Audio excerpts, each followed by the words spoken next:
This evening. There's going to be a little background noise going on because we had a fire alarm today and it kind of shut off all our central air and heating. So they brought in fans to kind of cool down the temperature. But thank you for bearing with us, and again, thank you for joining us this evening. For the record, it is Tuesday, December 17th. It's 5 minutes after 6. We'll start with roll call attendance. Mr. Clerk. Thank you, Madam Mayor. Councilmember Milam. Here. Councilmember Burnt. Councilmember Palmer. Here. Councilmember Little Roberts. Here. Councilmember Borton. Here. Mayor DeVere. Here. And absent is Councilmember Cavanagh. Thank you. And feel free to get up and grab a piece of cake if you guys get hungry. We would love to see the cake disappear. Item number 2 is the Pledge of Allegiance. If you will all rise and join us in the pledge to our flag.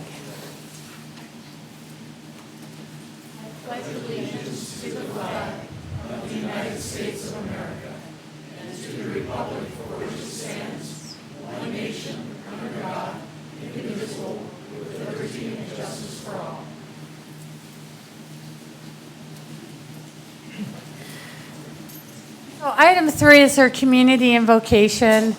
Larry Woodard is with 10 Mile Christian Church, and Larry has been leading us in the invocation for the last 16 years. Yep.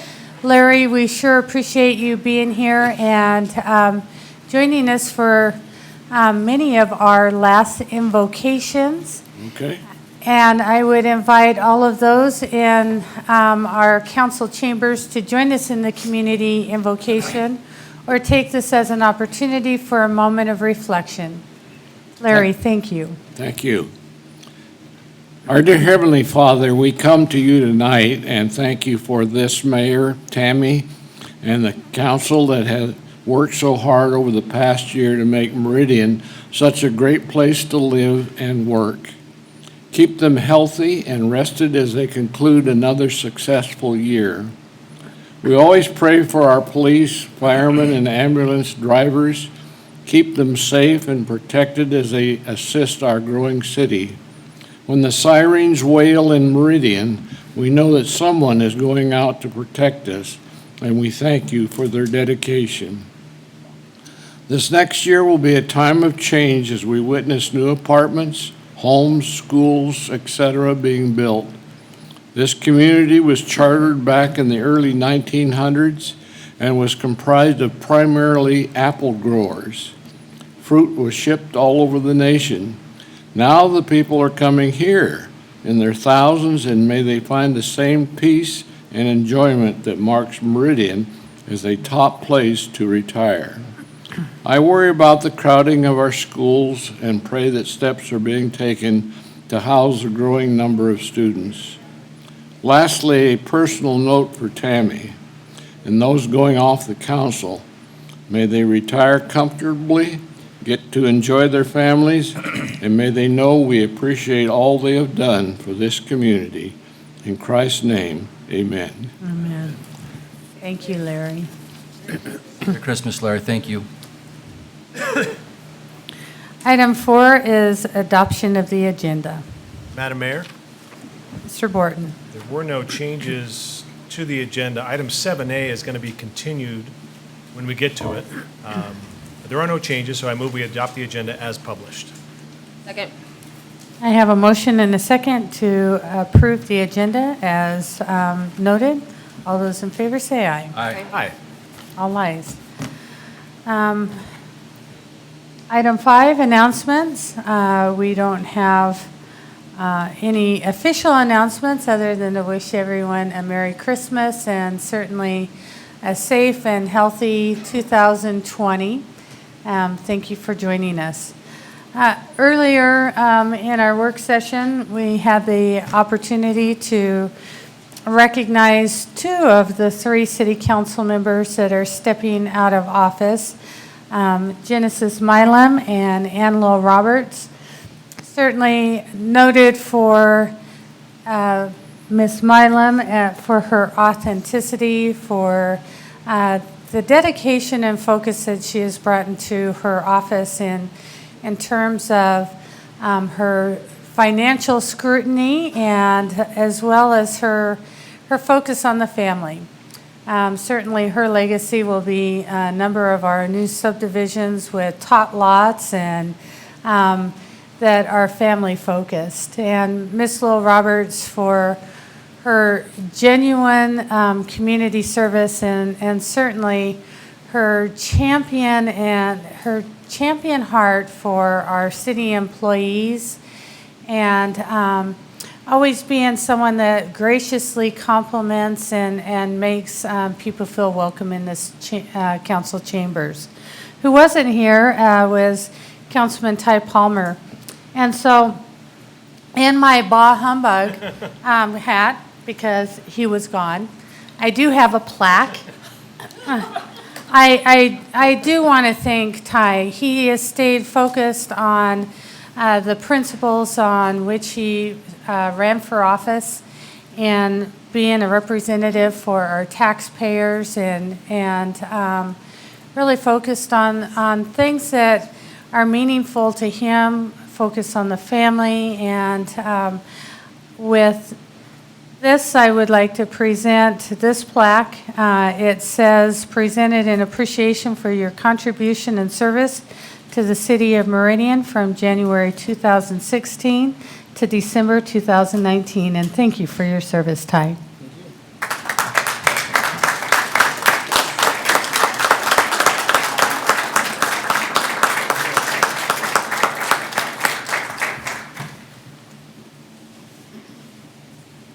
Certainly, we try to make these not, and so I'm going to embarrass my daughter, and I'm not going to cry, but my daughter just flew in from the Netherlands, and she's here for Christmas, and hi, Janelle. I'll give her daughter a hug. Tammy, go give her a hug. Okay.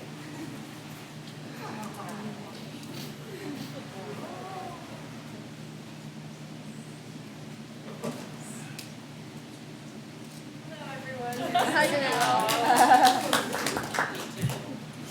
Come on. She's so big. See, that's what it's all about. It's about family, and my husband is also in the back of the room, and that's why I'm stepping out of office, and I know that that's why Ms. Milam is focused on the family. I know Mr. Palmer is doing the same. He's got a lot of little ones in his house that demand his attention. So it's lovely to see people who put the priorities in the right spot. And Ms. Lowell Roberts, we've already challenged her to continue her service to this community. And who knows, we'll all be sitting at that front desk ready to greet you as you come into City Hall. Right? Yes, ma'am. Right, Ty? Okay. I will be here. In about 40 years. Council, any comments? Madam Mayor, Mr. Borton? just briefly, Ty, I appreciate serving with you. You are, you say what you mean what you say. You're a man of conviction. We've had some debates and arguments, and I admire someone who sticks to what they believe to be core principles. And I know our community recognizes that too, so it's been great serving with you as you serve in that manner. Appreciate it. Madam Mayor, Mr. Burnt? to echo the comments of Mr. Borton, I also, if there's one thing I've learned from Mr. Palmer the last couple of years serving on council, is that of consistency. If there's one member of our council that you always know how he is going to vote or what he's going to say, it's Ty Palmer, and I respect that because as our customers, those that care about city business, that's what you expect, that you expect consistency, and ultimately that's what I appreciate about you most, Ty. Thank you so much. Madam Mayor. Ms. Milam? Hi. It's been fun. Although we don't always agree, well, most of the time we don't agree. It's been a pleasure working with you and having those discussions, and you have changed my mind a time or two. So thank you for your service, and take care of your wonderful family. Ms. Lowell Roberts. Madam Mayor. Hi, it has been great to serve with you. We've had some very, very interesting discussions. Sometimes we've been on opposite sides, sometimes we've been on the same side, but it always is good dialogue to get to the end result. And I really appreciate, because I think out of all of us, we're all busy, but I think you've had the biggest sacrifice with the smallest children at home. And so thank you for still giving your time and attention to this city that we all know you love so much. That's true. Thank you for saying that. Great. Okay, so we're not going to get him to cry, so I guess we'll move on. I guess I would note, we don't all agree up here, and that's what makes this a solid council, is it's important to bring different perspectives to the dialogue, and it certainly is sometimes gotten to have a real robust conversation, and that's how public policy is formed. Trying to look at it from as many different angles as possible. So this council will be missed, and we certainly give congratulations to the council-elect and the mayor-elect to continue that tradition of dialogue. And you won't always agree, and that's good. But you need to present the different opinions from the dais, and that way you have a more informed decision. Okay, item 6, under future meeting topics, I waited till our clerk was in the back of the room to get to this item.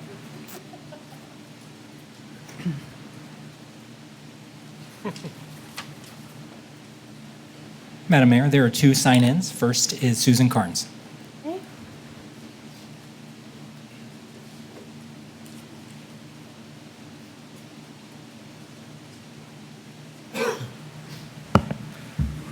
Good evening, Susan. evening. If you'll please state your name and address for the record. My name is Susan Carnes. I live at 5556 South Graphite Way.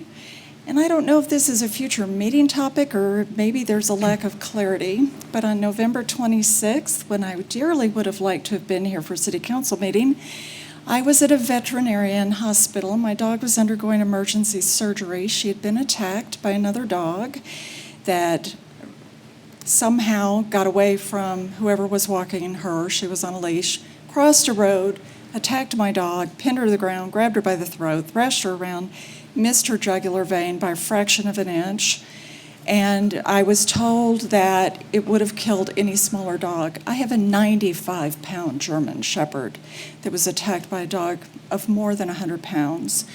I called the vet afterwards to ask if they're required to report it to animal control. He said no. The owner claimed the dog had never been aggressive before.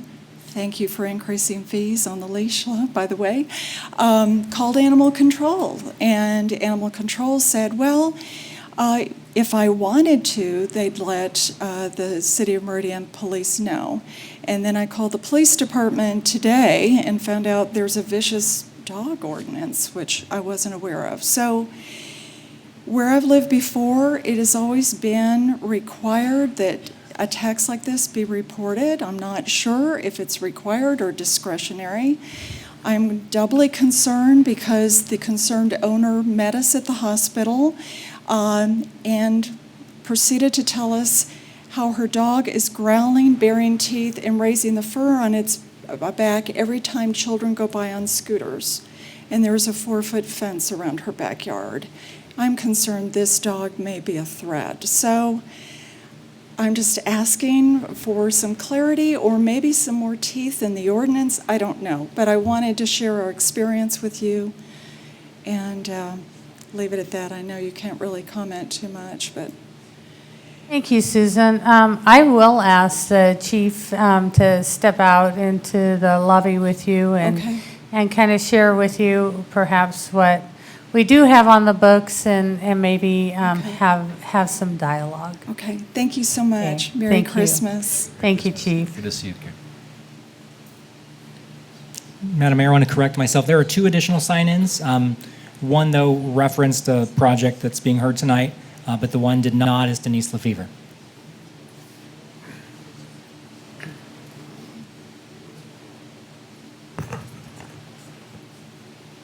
Good evening, Denise. If you'll please state your name and address for the record. My name is Denise Lefevre, and I'm at 6706 North Salvia Way. And I want to talk to you about a way forward. It's really exciting to see the existing city council and mayor, and at least three of the upcoming city council members in the audience. What I want to talk to you tonight about is Luke's not here, but he came up with a really good idea, and I just want to expand upon his idea that he came up with.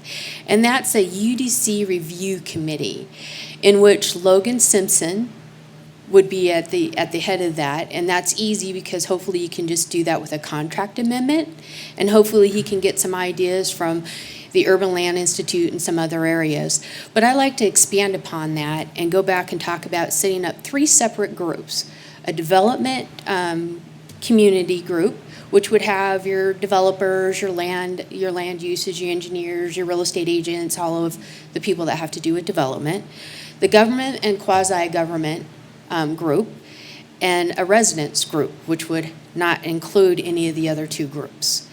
Out of those groups, on the development group, I'd like to pick, have it pick from the steering committee would be a recommendation, and you would use David Turnbull or a designee as the person in charge of that group, Robert Simpson or a designee in charge of that group, and Susan Carnes or a designee in charge of the residents group. The city would go back through and do a recruitment for the residents to attract residents to that committee. It would be a brainstorming. Those 3 would get together and brainstorm about subjects that are very daring and coming up forward with the comp plan. Things like open space, buffers, transitions, the specific area plans, and take on those subjects to begin with. Probably the first 2 to begin with, open space and buffers and transitions. And out of those groups, you'd have that brainstorming, and Logan Simpson could go back and do that via web, so he doesn't have to necessarily fly here. Come up with some really great brainstorming ideas, bubble that group down to a group of 3. On that one would be David Turnbull and his designee and 2 of the selections out of that group. Out of the government or quasi group would be Robert Simpson, Brian, and Caleb. And then over out of the residents group would be Susan Carnes or the designee and 2 others of her picks on that group. And that would be the 9 panel that would get together and take on these subjects, and in which Bruce with Logan Simpson would come back and work with that 9-person panel. I think that would give some really good breadth of a balance, so you can get a really good balance between the government, the development community, and the residents, and come up with some new exciting ideas and have some really thoughtful planning in that. Just an idea I'd like to throw out there. I'd be happy to work with somebody to come up to map out some of that ideas, but you could go back through and use SharePoint and share the documents with everybody, and I think it'd be a really fun way or a good way to include balance to make sure that you get some really good solid community input. So. Thank you, Ms. Lefevre, and certainly after Mr. Simison is sworn in, he will work with staff and see what the best path forward is, and certainly will share your remarks and see how he wants to move forward. Great. But thank you. Thank you for taking the time to listen. I appreciate you thinking that through. I just love to think of as something that might be a win-win and how we wrap it all together. Okay, thank you. Thank you. Madam Mayor, Councilmember Cavanagh is joining us by phone. If it's okay, I have to pause to call him. Ho, ho, ho. Mr. Kavanagh.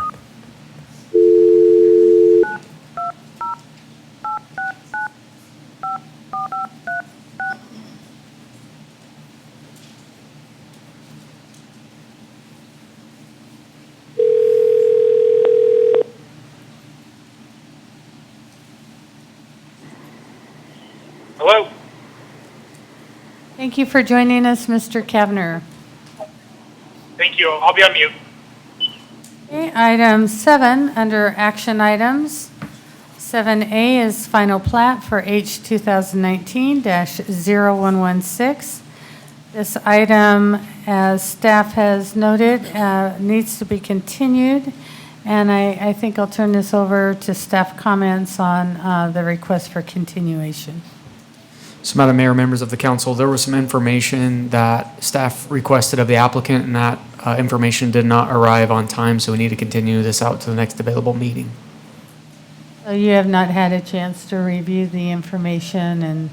As of around 8:30 this morning, we hadn't received the information to even review it yet. So I know Sonia was trying to get a hold of the applicant and get that required information, but as of earlier this morning, had yet not received that. Okay.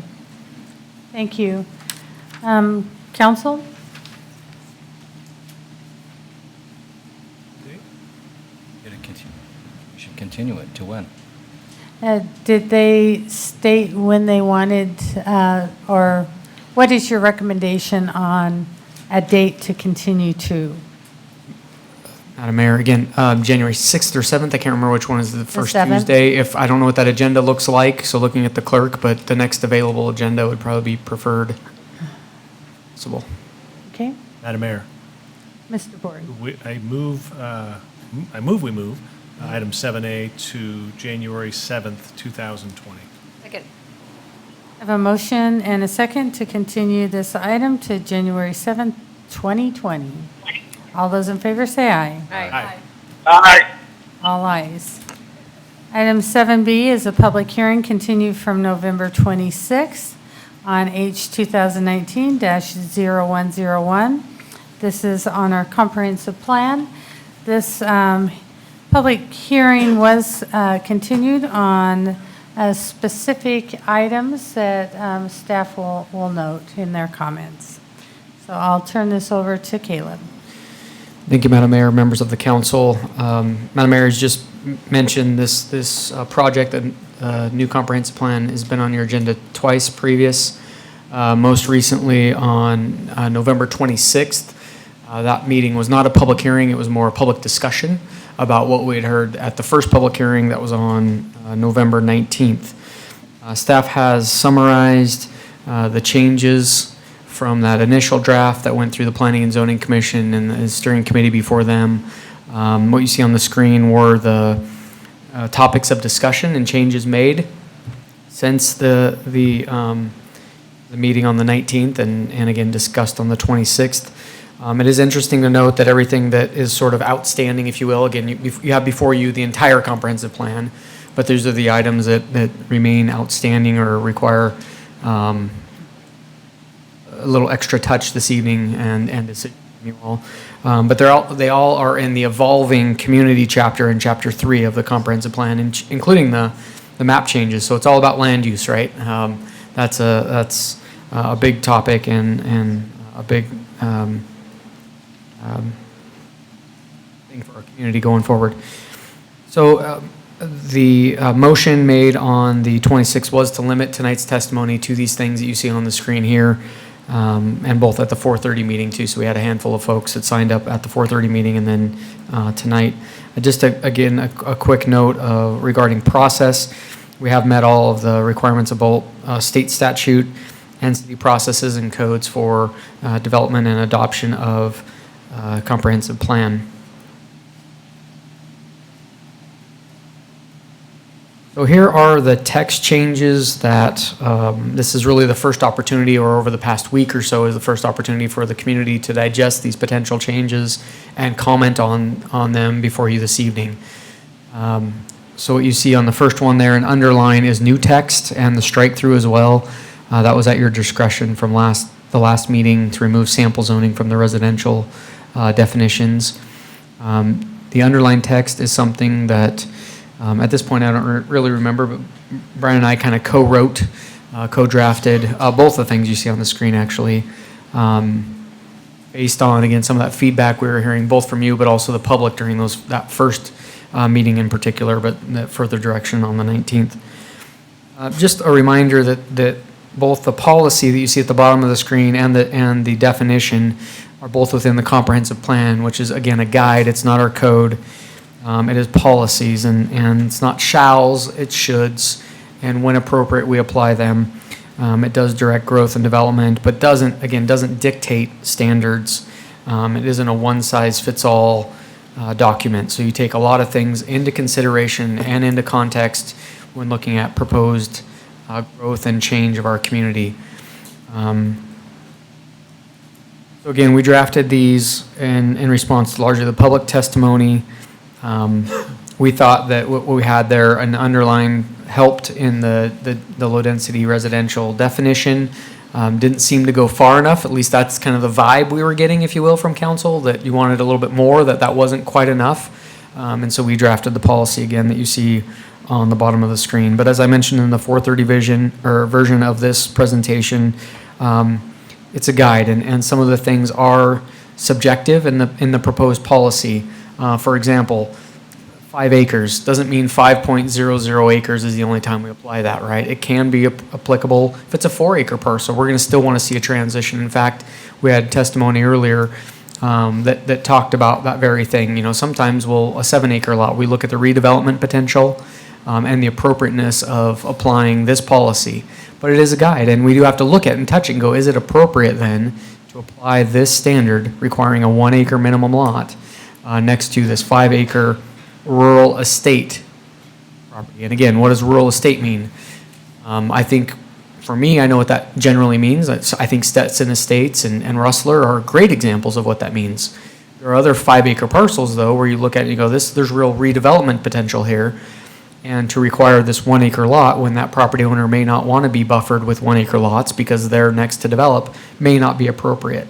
Linear open space, you've got some other testimony in the record about that's not defined. So is 5 foot, can you get away with 5 feet, or is it 50 foot? Case by case basis, as is the case for a lot of the policies in the plan. It isn't a one size fits all. You got to take it with the other policies together in the context of what's being proposed and the adjacent land uses and designations, and determine as staff, as elected officials, as the community, is it appropriate or not? It's a touch point. And I mean, you're here to make those decisions. Sometimes a 1-acre lot may not be enough. I mean, there is some, we try to make it as black and white as possible, but it's not, the comp plan cannot be in all cases apply this every single time 100%. Honestly, that's why you're elected, is to figure out what is in the best interest of the community. This is a guide to help you with that, but it's not gonna, you don't just get a kickback and say, oh, there's a policy there, go do it. Our code should be clear. Yes, you have to do code. Policies, hey, let's ponder that. Is it appropriate in this case to apply this policy or not? And this is rural estate residential property. So again, I think that applies to me, the way I interpret this would be in the county, Ada County properties where really redevelopment potential is lessened. There's not a real likelihood of those structures that use that existing rural estate residential home being raised and apartments going up or some other redevelopment. Could it be split? Yeah. I think most 5-acre parcels will someday turn into 2 or 3 lots. But that's really the intent here, is to say, is it appropriate or not? Is there that redevelopment potential? What is going on that property, and again, adjacent properties and in context. So again, just look at that as a guide. It's not code. And I'll just restate, we do have other policies already before this that talk about appropriate transition, use of buffers and streets, alleys, and roadways to provide a transition, and recognize and respect those adjacent properties when new development is proposed adjacent. And that goes across the board, not just for rural estate properties, but everywhere we have properties. Make sure that whatever development is proposed adjacent isn't infringing on the existing lifestyle, essentially, that's going on adjacent. So we do that for all properties all the time, everywhere. So I guess with that being said, that policy we drafted, again, we thought as staff we were responding to some of that direction we were hearing. I don't know if I should say take it or leave it, but we're really sort of agnostic on this policy. We drafted it because we thought that's what we were hearing. But we have 500 other policies we think that are solid, and I just would encourage you not to get too caught up on this one and delay the adoption of the other 500 and the rest of the plan. So please ponder it, think about it, let's do the right thing here, whatever that may be. That's on the table. Then the map changes. So there was an error, and I do apologize for that. We At the meeting on the 19th, you directed some additional change to the parcel that's highlighted in this inset. We colored it red on the version that went into your packets and on the website this last week for the public to review. Red is a commercial. You can't really see that in the legend here, but red is commercial. And you directed us to change this parcel that previously had a mixed-use interchange designation to mixed-use regional. And we inadvertently colored that the wrong shade. So what you see there is the mixed-use regional designation. So would request that you acknowledge that change tonight. And the other handful of changes are also enumerated underneath that final bullet on this slide. I can run through them if you'd like. I see some familiar faces in the audience, so I'm not planning on running through them. They're all not self-explanatory. So maybe just the Madrid Bridge one, that is Locust Grove, I-84, Eagle Road area, and making some changes there with some commercial along the frontage, basically, of Locust Grove Road, mixed-use neighborhood kind of along I-84 and back in through Magic View subdivision, and then some medium-density residential basically around Woodbridge subdivision or Snorting Bull. The other ones do have a designation there, the general description of where the location of that property is. So in conclusion, those are the items that are before you, again, in the larger context of the plan. And we look forward to implementation of the plan. And just to echo what Ms. LaFever said, open space amenities, I mean, that is, as has been stated before, something we're ready to jump on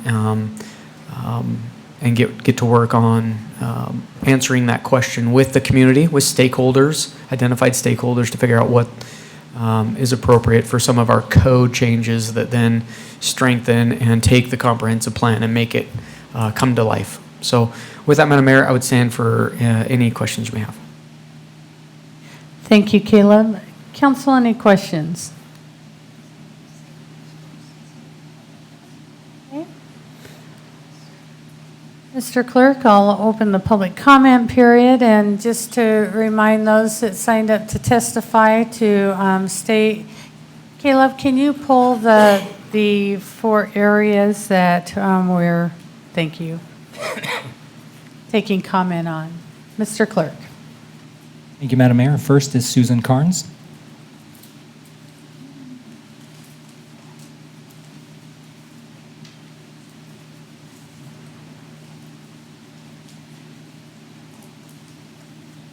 Good evening. I feel like I won Good the lottery.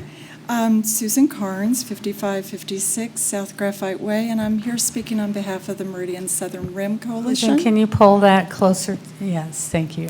I'm here on behalf of the Meridian Southern Rim Coalition. I'll ask for 10 minutes, but I've tried to keep it under 3 out of respect for your time.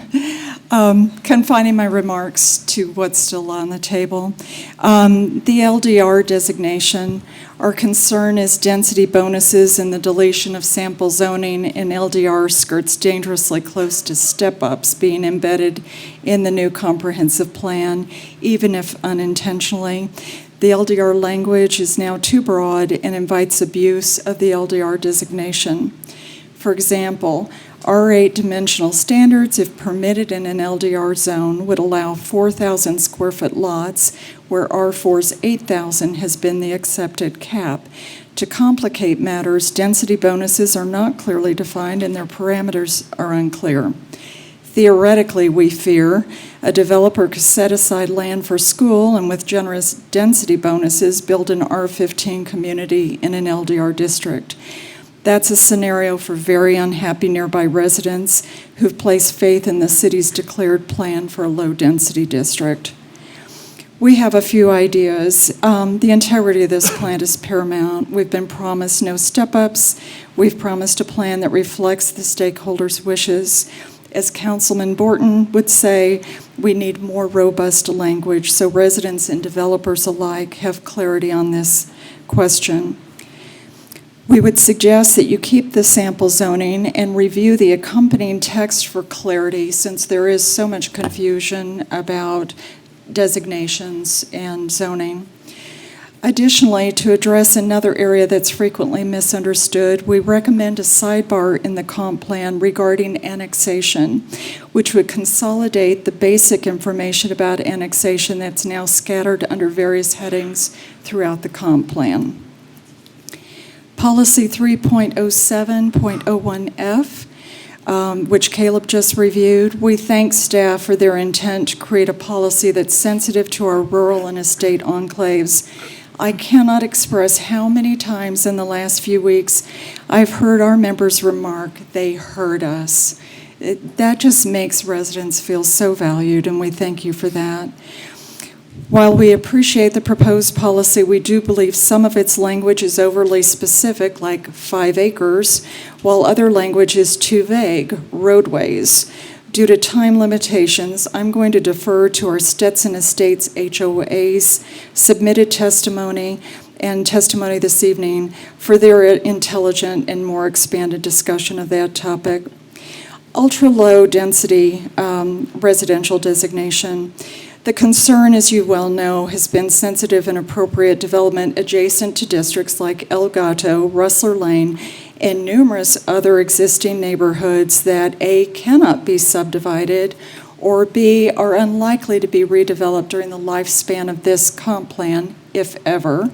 As a 30-year resident in Texas, I can attest that many of Austin, Dallas, and Fort Worth's most desirable properties are those on our expansive lots and acreage. Both former Presidents Bush lived in 2 of them. The cities simply developed denser, more urban neighborhoods around them. Our thought, the City of Meridian has an existing rural/estate residential designation. Apply it to the existing uses on the flume, it's not codified, where it can serve as a flag to adjacent applicants that these existing ag rural estate uses require especially respectful and sensitive transitions.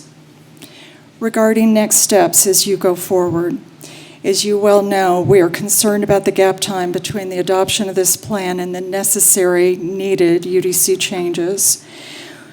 In addition to the requests I've just outlined, we respectfully request that Council include the following in any motion to adopt this plan.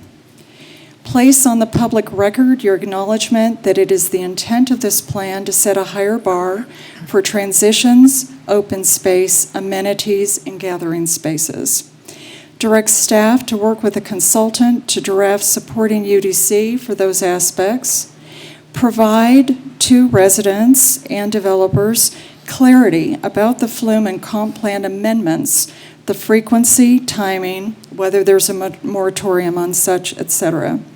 And prioritize and expedite all necessary UDC work, for in the UDC that supports this plan, residents will find confidence in your true support for this plan's vision for a premier community. I'll stand for questions. Council, any questions? Mr. Burns. Thank you, Susan. I appreciate your testimony. I'm trying to wrap my arms around the density bonus concern part. I spoke with Caleb earlier and wanted to get some clarity as well. I don't believe in the history, at least for a very, very long time, that anyone's ever taken advantage, according to Caleb and our planning department, this provision ever. And so I'm just wondering why you're concerned. Because no one's ever taken advantage of it, and the language is in there and it's not defined. I think it needs a little more clarity. We think it needs a little more clarity. I mean, how far can density be bonused or increased, assuming there's land set aside for school? Is it 10%, 50%? I mean, it'd be nice to have a general idea. I'm sure developers would like to know too when they're trying to pencil a project. I mean, what does that mean to them?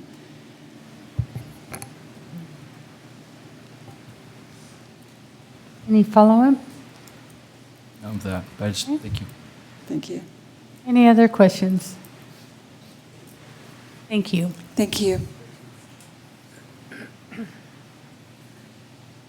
Madam Mayor, Deborah Nelson, you want to hear from her again? In the hallway. No, she's here. Oh.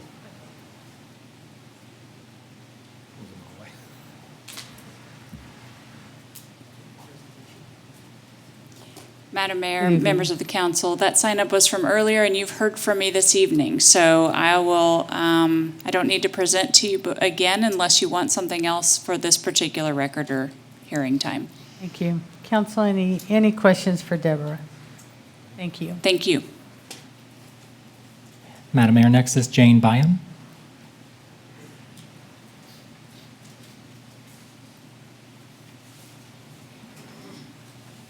And Jane, I understand you're the HOA president? No, but I represent the residents on El Gato and Pine Lanes. Okay, Here representing the neighborhood. thank you. So Jane Byam, 6050 El Gato Lane, Meridian. Thank you. Thank you, Madam Mayor and City Council members and staff, for giving me the opportunity to address you this evening. On behalf of the residents of El Gato and Pine and Puma Lanes, I wish to express gratitude for the efforts of the steering committee, the staff, city planners, mayor, and city council members for carrying out the research for the proposed comprehensive plan and the future land use map, and for preparing documents and spending hours listening to the residents of Meridian as we've addressed you and made recommendations for our neighborhoods. In response to the revised flume dated 12/5/2019, we are in total support of Purdom Drain being the northern boundary of the area zoned for future industrial development. We appreciate that the concerns of the current residents in this area were considered in this proposed change, and we respectfully request that the members of Meridian City Council vote to accept this change. In respect to the recommended future zoning designation of low density for El Gato, I am in agreement with many other residents whose properties are currently zoned by Ada County as RUT. Several have sent letters to the city supporting the addition of 3.71F and other new wording in Chapter 3 of the comprehensive plan, but have requested further clarification. Our current zoning allows for a single-family dwelling on a minimum of 5 acres. The recommended future city zoning for our properties of low density allows for up to 3 homes per acre and is no longer rural. Losing the word rural from our property designation runs the risk of us losing the protection of the required transition of 1 acre minimum lots adjacent to rural properties, as required in the policy 3.07.01F, which states provide a minimum 1 acre lot when proposing residential development adjacent to existing rural estate residential properties that are 5 acres and where transitional buffers such as roadways or linear open space does not exist. I'm in agreement with Susan Carnes and the Southern Rim Coalition, and I respectfully request that a rural designation remain in the proposed comprehensive plan on the future future land use map for our properties along El Gato, Pine Lanes, and other properties currently zoned rural in the area of city impact. Doing so will help preserve and protect the agricultural heritage valued by so many residents in Meridian and offer a variety of housing opportunities and choices to current and future residents of the city of Meridian. Thank you. Thank you. Council, any questions? Madam Mayor, Mr. Borton?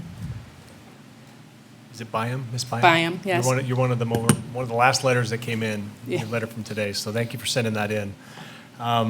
So Caleb, if you can put back up the 4 points, or excuse me, the definition, that one right there. Oh, yeah, right there.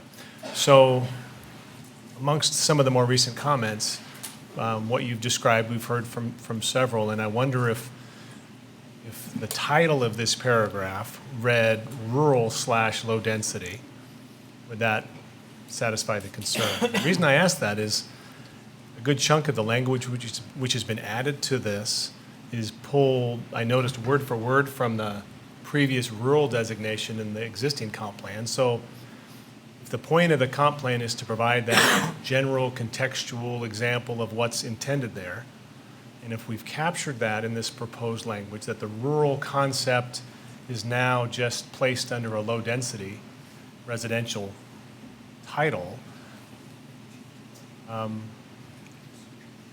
the only missing part, it sounds like, might be just putting the word rural up top, but I don't know if that's necessary. Because you really have what you're really asking for, it sounds like, is what's in the underlined paragraph, which comes from the previous rural designation, so. The concern is that by losing that word rural and then being classified underneath low-density residential, because low-density residential is up to 3 dwellings per acre, that there's the potential within our neighborhood for future development of smaller parcels, which then we lose that I would call it a guarantee of a barrier or a transition from the rural lifestyle that we're used to higher density. It's considered low density within the comprehensive plan, but 3 homes per acre, in my opinion, is not rural, it's a higher density. It may be low because it's not medium, but it's still much higher than a rural density would be considered. Madam Mayor, and I think that's some of the disconnect that happens in this discussion is, with what the comp plan language can't do is, by design, it can't provide that certainty. It's not intended to create the certainty. So one of the challenges we're going to resolve and address tonight is 3.07.01F down below, which in an effort to provide, or try to provide maybe some certainty, it actually is doing just the opposite of what it's supposed to do, and can create challenges when you create a singular solution to a problem. For example, trying to address the transitional concerns with rural lifestyle. The underlying language gives that general direction to the decision makers on how that can be done and what we're trying to preserve, which I think tried to capture that rural concept. I personally like the wording of 3.0701F because it includes the word rural, whereas the low-density designation doesn't. Yeah, I think I track you. Okay. Okay, thank you. Thanks, Madam Mayor. Anything else? And just for the record, Councilman Cavanagh is no longer on the phone. He's here with us in person. Thank you for joining us. Any further questions? Okay, thank you. Okay, thank you. Next is Jeffrey Wardle.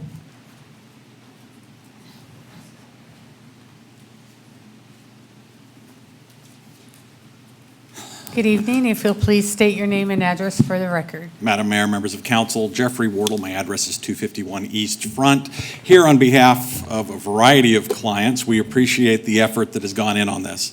We appreciate the consideration that you've given to our client's request with respect to the property at Locust Grove and McMillan. Thank you. And we recognize this has been a really detailed, comprehensive process that you've gone through. We are also here because, as we indicated in our letter, we have serious concerns about this policy and its submission at this point. I think the testimony that you heard earlier from Ms. Nelson and then also from my father, Mike Wardle, on this is on point as to what the concerns are. And I think the citizens that are clearly concerned by it have also articulated why this language is problematic. We think that the comp plan already addresses the issue of transitions and that the proposed text change here starts to be very close to ordinance and code and expectation as to dimensional standards that are not consistent with the current code. We think that you have long conveyed to the development community the importance of transitions and ensuring that those transitions are met. But when we look at this language, as you know, the bulk of the time I'm here in front of you is on commercial projects. And my colleagues, however, we have a variety of residential clients as well. And as we look at how Meridian has developed and how areas have redeveloped, we think it is important that you not shackle yourself and create a type of density that is not consistent with the historic planning that you have done for the provision of public municipal services as directed by the Idaho Code. That is the fundamental concern that we have. We understand completely the concerns of those that currently live in county-zoned RUT lots, but the reality is you have developed plans related to the delivery of public services that are based upon densities that are set in plans and code that you've long had. And this inclusion of language specifically about 1 acre lots is problematic for that, because that has not been a concept by code that you've had in the past, and it's certainly not been a concept that's in your urban service planning. With that, what we would do is we would encourage that you adopt the plan tonight as written with the exclusion of this policy. This policy is not necessary, as has been discussed. The reality is this policy is reflective of other language that you have, and it's approaching that line that comprehensive plans were not intended to do. And with that, I'd stand for any questions. Council, any questions? Thank you. Madam Mayor? Mr. Borton. I'm not going to let you go without a question, but although it sounds like you disagree with the policy, I think what I also hear you saying, and this came up at 4:30, was that the policy is actually, by its removal, it is one of what may be many solutions to accomplish the transition goal. Meaning in a certain circumstance, a 1 acre or 2 acre lot adjacent may be what's appropriate. In other circumstances, there might be an alternative solution, but what you're asking by removing 3.07 is not to say that that's never the solution, but that's not the singular solution. Is that fair? Madam Mayor, Councilmember Warren, I think that's fair. I think we know that when applications come in, you're going to have to look at this on a case-by-case basis. But our concern is the way this is written is you are mandating 1 acre lots adjacent to 5 acre lots without any thought to how your plans and how the comprehensive plan envisions the future development of those areas. And that will result in the loss of density that you have planned for. Madam Mayor, and to that, I guess the one of the reasons this has raised its head is we've had lots of great feedback, as you're aware of, from our community members, and the directive that is above, that comes from the rural designation that's now going to be in the low density, is something that clearly is going to help guide our future council in trying to make that transition decision and make a determination of what's most appropriate. So now adding in this agricultural heritage and open space and overall atmosphere, I think that maybe does a better job of providing that direction. Madam Mayor, Councilmember Wharton, I don't have any concerns at all with the language that you have in the description there of low-density residential, because I think you're right. I think it restates other concepts that we've all historically worked with in this jurisdiction. The issue is the new policy. Right. The new policy is fundamentally, there may be those that disagree, but I think it's a fundamentally different policy than the transition policies that have already existed in your comprehensive plan. Thank you. Thank you.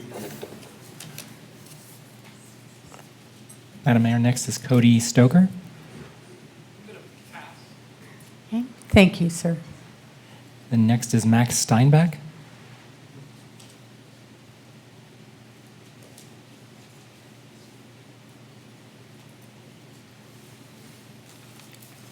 Good evening. If you'll please state your name and address for the record. Yes, ma'am. My name is Max Steinbach. My address is 4924 North Black Cat Road in Meridian. Thank you. Looks like I may be in the minority here looking at low density, but we came to talk to you just about the adoption of the plan. We live in an area also there in the Black Cat corridor that is heavily impacted. We are right across from Jump Creek, which, as you know, has many more houses than 3 per acre. As you come down McMillan Road, the same thing is happening on the west or the south side of McMillan Road.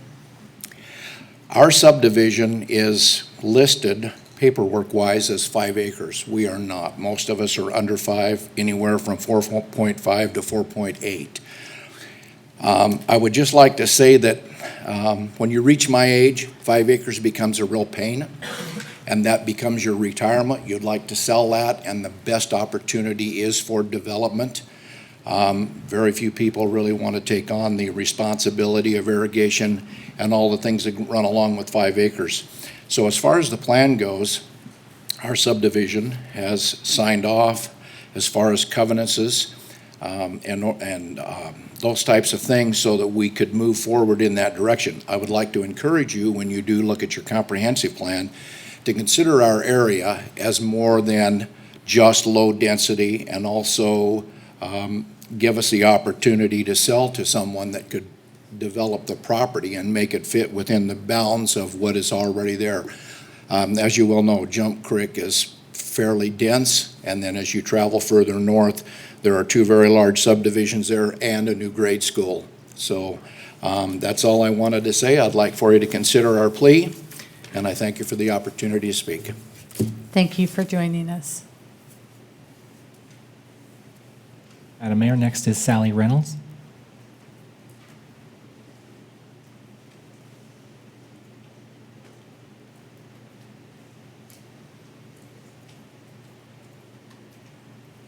Thank you for being here. If you'll please state your name and address for the record. Sure. Sally Reynolds, 1166 West Bacall Street, Meridian, Idaho. And Merry Christmas and a Happy New Year to you all. At the first public hearing on the plan, I stood and said that it was almost there, considering the stakeholders' input. Unfortunately, without a low-intensity land use, eliminating the sample zoning and the residential designations, and adding the wording density bonuses in another section, I feel like that takes a few steps backwards. One of the things I was most proud of in this new plan was that we weren't allowing step-ups anymore. Now, density bonuses was in the old plan, and the wording can be there in the new plan, but it opens up a can of worms for, since we don't have step-ups, to use that wording as leverage to get step-ups in the new comp plan. So we would respectfully ask that density bonuses language be removed or at least defined. And if density bonuses can't be defined, then we would ask that amenities be defined and which amenities qualify as amenities. As you know, I have asked for my name to be removed from the Comp Plan Steering Committee. I wanted to publicly state that my reasons for doing this was that I don't believe that the flume process was transparent to the public. There are no area-specific plans in this comp plan. There is no low-intensity residential land use designation, and there is still no language clarifying how designations are commonly floated for when the residents look at the flume. Personally, I think that this approach will produce a homogeneous-looking city without very much interest or charm, and it will turn into a type of unsustainable and unsupported suburban sprawl. Earlier, I submitted the final signatures on a petition to create the lower intensity land use. There are about 450 signatures on it. For the record, it is the 5th to 7th petition that I have submitted to this council in over 3 years. So far, none of my petitions have been successful at getting any changes made, which is disheartening. So I really hope that this one will be different. I would respectfully ask that you at least keep 3.07.01F as it is written, out of respect for the people who have testified and who have signed petitions. The legal community has reminded us time and time again, when I'm up here saying something's in the comp plan, that the comp plan is not a legally binding document, and it's not. Only the code is. So where it may come close to talking about code, it's not code. And we all know that there's no legal basis for it just being in the comp plan. This is a state mandated document, but it's not the code. So I would, on behalf of those residents, encourage you to keep that in the current comp plan. I'll stand for questions. Perfect timing, Sally. Council, any questions? Mr. Byrne. Thank you. Thank you, Sally. Good to see you. One question. I read your email that was sent recently with all the signatures in the Excel format. Remind me of the specifics that you wanted, the highlights in that email one more time. So we strongly believe, as been testified here over and over again, is that there should be a lower intensity land use designation below LDR. Okay. So, and we understand there is transition language in the comp plan, but it is so subjective that we feel like those enclaves really need their own designation to reflect what's really there. To piggyback on that, I have one more question, follow-up, Madam Mayor, to the staff. It seems like this evening there's been a lot of talk about this density bonus. The last sentence in this definition of low density residential, is there the same, I don't remember reading, is in the medium density residential, the MDR definition, is that same sentence in that, I think it is, right? To confirm? So, Madam Mayor, Councilman Burt, yeah, for medium, for sure. We're going to check the other residential designations and see if it talks about that and the other ones just to confirm. The low and medium.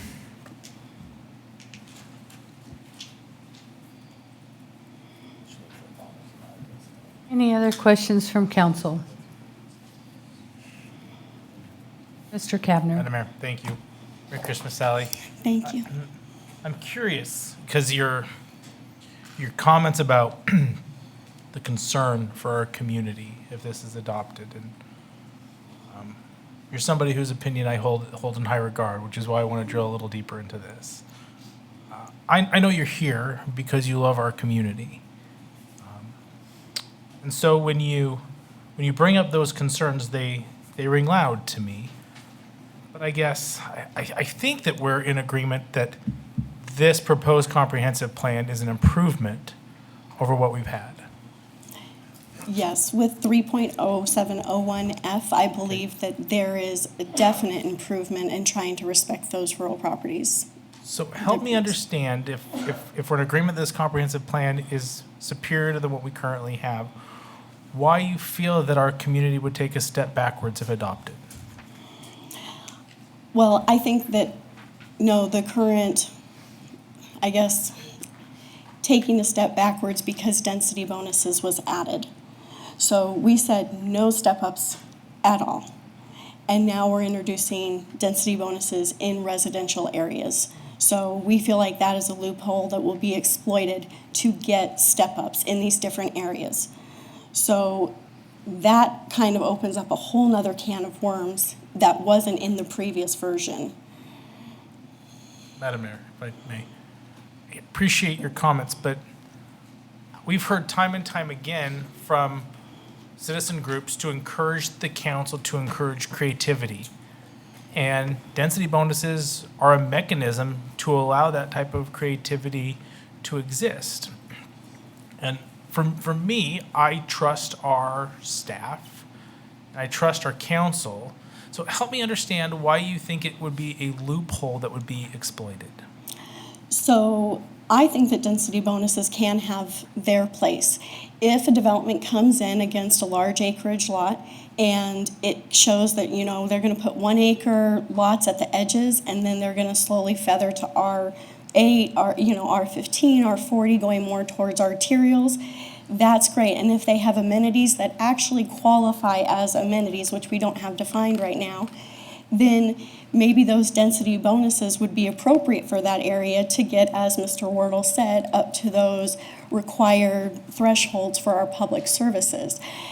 However, what I have seen over the last 3 years is not that is not what happens. I have seen applications push the envelope time and time and time again. And my concern is that if this language isn't in there protecting it, as these applications come before council piecemeal, there will just be exception after exception made that it's okay, and slowly we'll end up with a much higher density than even we had planned previously. Any other questions for Sally? Thank you. Thank you. Merry Christmas. Madam Mayor, next is Julie Langlois.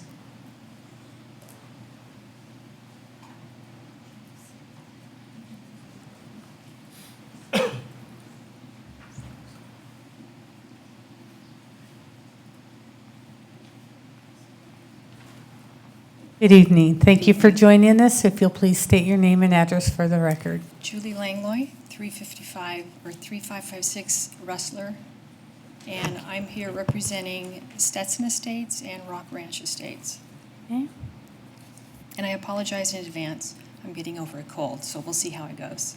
Doing great so far. Thank you for giving us Pull, if I can ask you to pull the mic a little closer. I'll move closer. Thank you for giving us the opportunity to comment on the final policy changes being considered for the Meridian Comprehensive Plan. Of course, we are disappointed that the City Council is considering removing the rural estate designation and that the low-density designation will so nearly resemble medium density thanks to R8 dimensional standards and density bonuses. It is discouraging that the city has added density bonuses in order to encourage what? More homes per acre? Is that what the residents of Meridian are asking for? We believe that the plan to transition our properties with 1 acre lots could be a fair compromise, but we are concerned that the wording of the new policy will actually discourage 1 acre lots and encourage collectors or narrow linear parks, leading to even worse transitions. The new policy states, provide a minimum 1 acre lot when proposing residential development adjacent to existing rural estate residential properties that are 5 acres and where transitional buffers such as roadways and linear open space do not exist. When Caleb spoke about this, he used the term existing roadways, but the text just states roadways.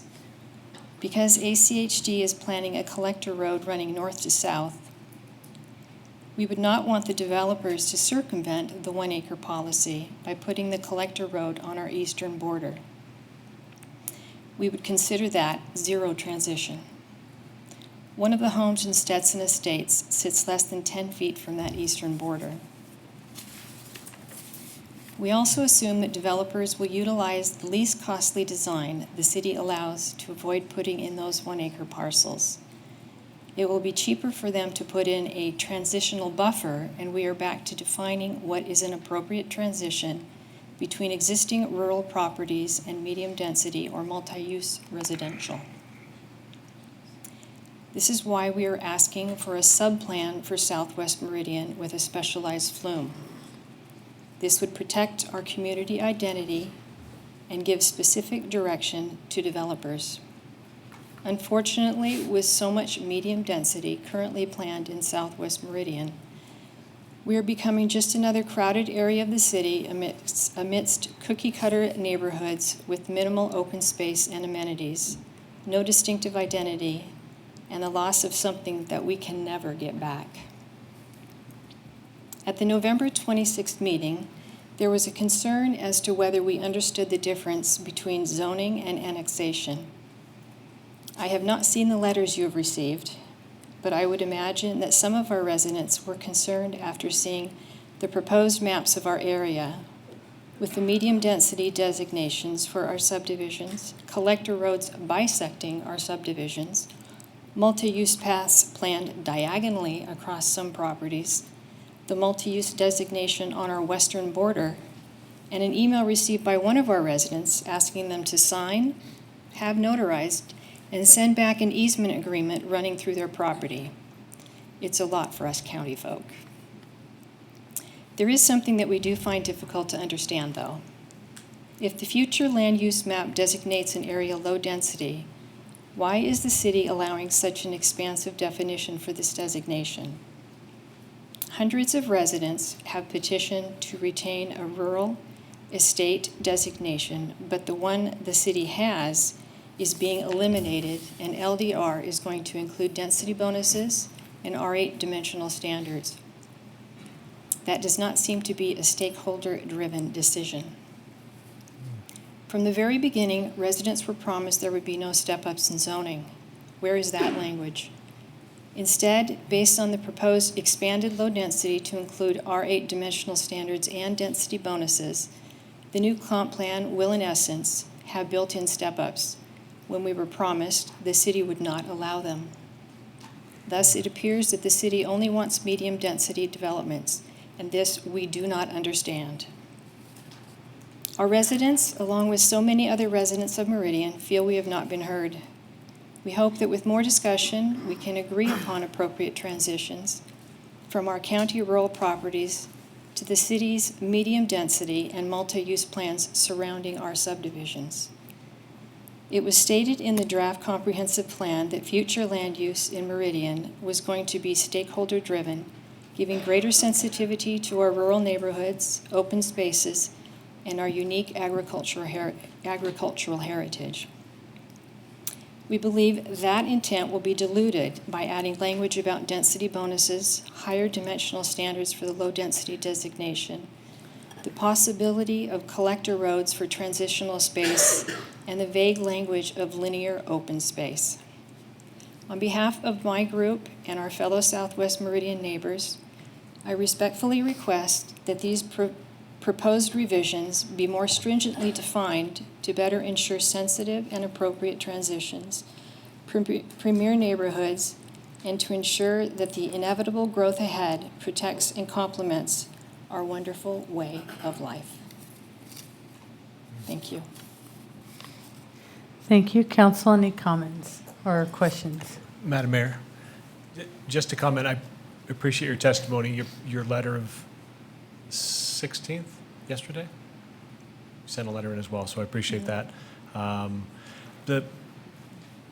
Just because it came up, it just sounds like there's confusion. The density bonus, whether it's good or bad, but the sentence density bonuses may be considered, isn't new. It wasn't added in. It might not be something that you like. Maybe that's my error. And that's fine. I just wanted to make sure, and if anyone in the public, for what it's worth, the density bonus sentence in low density here on the screen is identical to what exists and has existed for well over 10 plus years. So that was just helpful to point out. Okay. Thank you. Thank you. Madam Mayor, next is Greg Oyama. Okay. Next is Ken Arens.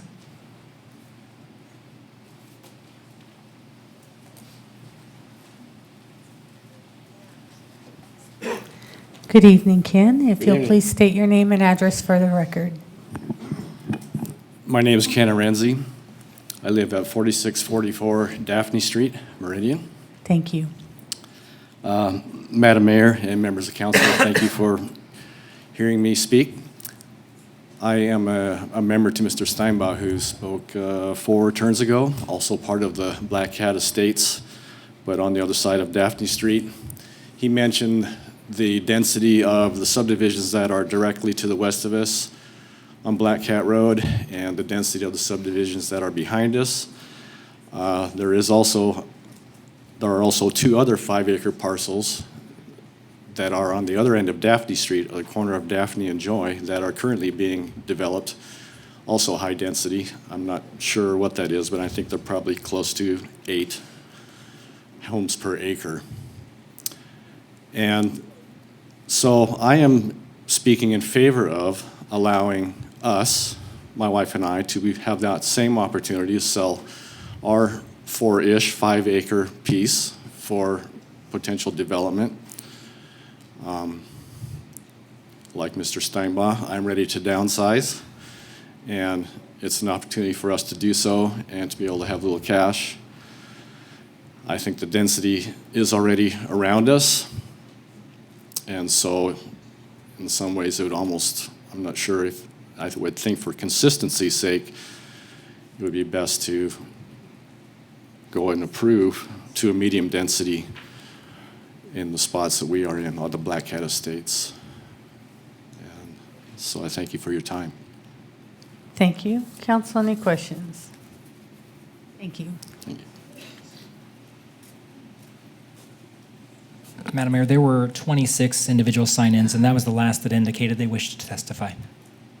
This is a public comment. Is there anyone who, yes? We'll get Denise first and then John.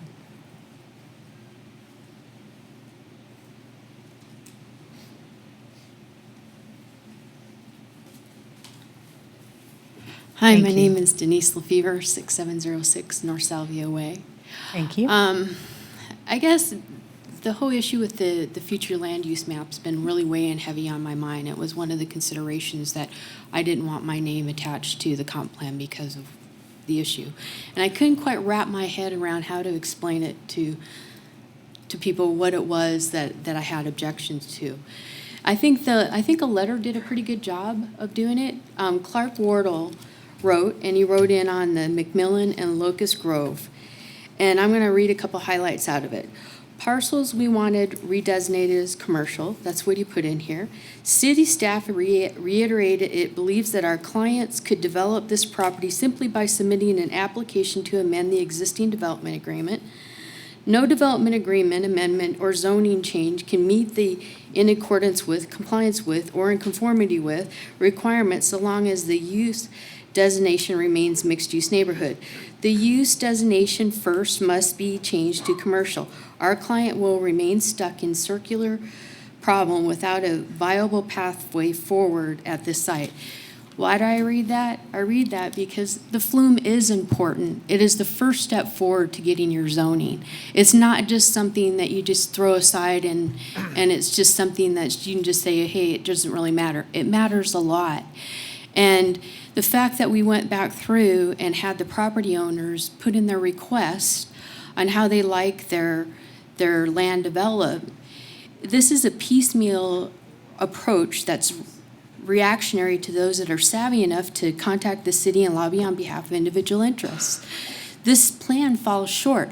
We had an exciting opportunity to go back through and actually develop a specific area plan, especially for the fields and southwest Meridian, which is low density, which we know is not going to stay that way. And so we have these exciting opportunities that we're not bracing with the new generation going forward.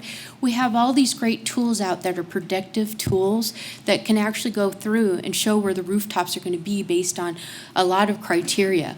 Walmart, like them or not, they're really good at site selection.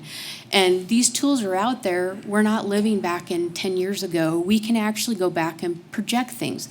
I say this because it really falls short in the areas of commercial. We have a great opportunity to actually come up with commercial designation, light it up red, so that way we can actually plan for on and off ramps, backage and frontage roads, and left-hand turns. A big sticking point, especially off of Chinden for Fred Meyers with those left-hand turns. And I know that's Eagle, Mary, Tammy, I understand that. But still, we have this exciting opportunity to be able to go back through and plan these commercial developments. Northwest Meridian is in need of commercial development. And be honest, right over by that high school that they're going to build, that's going to light up commercial. It's realistic that that will be commercial. As well as we have an exciting opportunity to go back through and plan where our apartments and multifamilies are so they appropriately get the services they need to support those kind of developments and actually drive density into specific areas. So with this Denise, said, can I'm you wrapping it up summarize? right now. With Thank this you. said, I would really like us to go back through and spend a little more thoughtful time coming up with specific area plans, come up and go back through and really give it a good shot at doing some really good commercial development within this flume.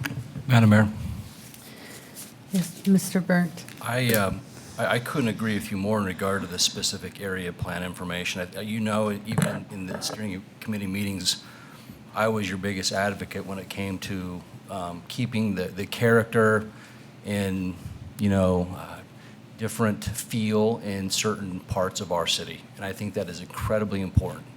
And I think that there's every person that's sitting up in this dais, I think, feels the same way. But my question to you, Denise, is do you not feel that the flume or this comprehensive plan you feel like it's incomplete without all of these area-specific details, for example, like in downtown and details in South Meridian and different areas, maybe the Fields District? I feel that we're going to end up getting a hodgepodge of developments, unless you're lucky enough that you have the area over by Eagle Crossing where, Brighton and Tommy-Alquist are going to go buy all that up and develop that. If you don't have one developer going back in there, yeah, you're going to end up with a hodgepodge and a mishmash of development instead of a really thoughtful plan. And I would really like to see a really thoughtful plan. You have these open acreages with farms that you could really do some really good planning at. And then follow up, I think we're in agreement, Denise. Yeah. Honestly, I think we're in agreement. I think that what you're saying definitely makes sense. I just don't know if right now we have the resources in which to create these area-specific plans that you're wanting, like right now at this second. I think that would you agree that if we were to designate some of these areas as area-specific areas, like maybe feel that would be sufficient enough until we have the resources in our planning department to come up with the type of specifics that you're asking for? As I've stated once before, I think if you could go back and hash mark those areas, that this is designated for future specific areas, and that be something that a focus group works on, kind of like what I laid out in the beginning. Right. But I still think it falls short for commercial development. I think that's a struggle for our developers over here that want commercial. We want thoughtful commercial too. I get it. You're as getting in the residents. weeds. That's not my question. My question isn't in regard to commercial development. That's a completely different conversation. I'm talking about these area-specific plans that you talk about. And I think that, if we can come up with, specific areas like the Fields and other areas, I don't think we've come up with a specific area in South Meridian, so it may be difficult to come up with a hash mark area right now as we speak. But, I hear this time and time again, and I'm thinking in my mind, do you think we're liars? Seriously, have we done anything to you to, make it sound like when I tell you, as long as I'm sitting in the seat, that those areas will have area-specific plans? They may not be right now, but I guess I have a hard time wrapping my... Here's the answer to your question, okay? I think the intents are good. Can I interrupt? Yes. I do run this meeting, Oh, and okay. I would like it to be directed through me. I love your conversation going on, but if we can limit this and go ahead.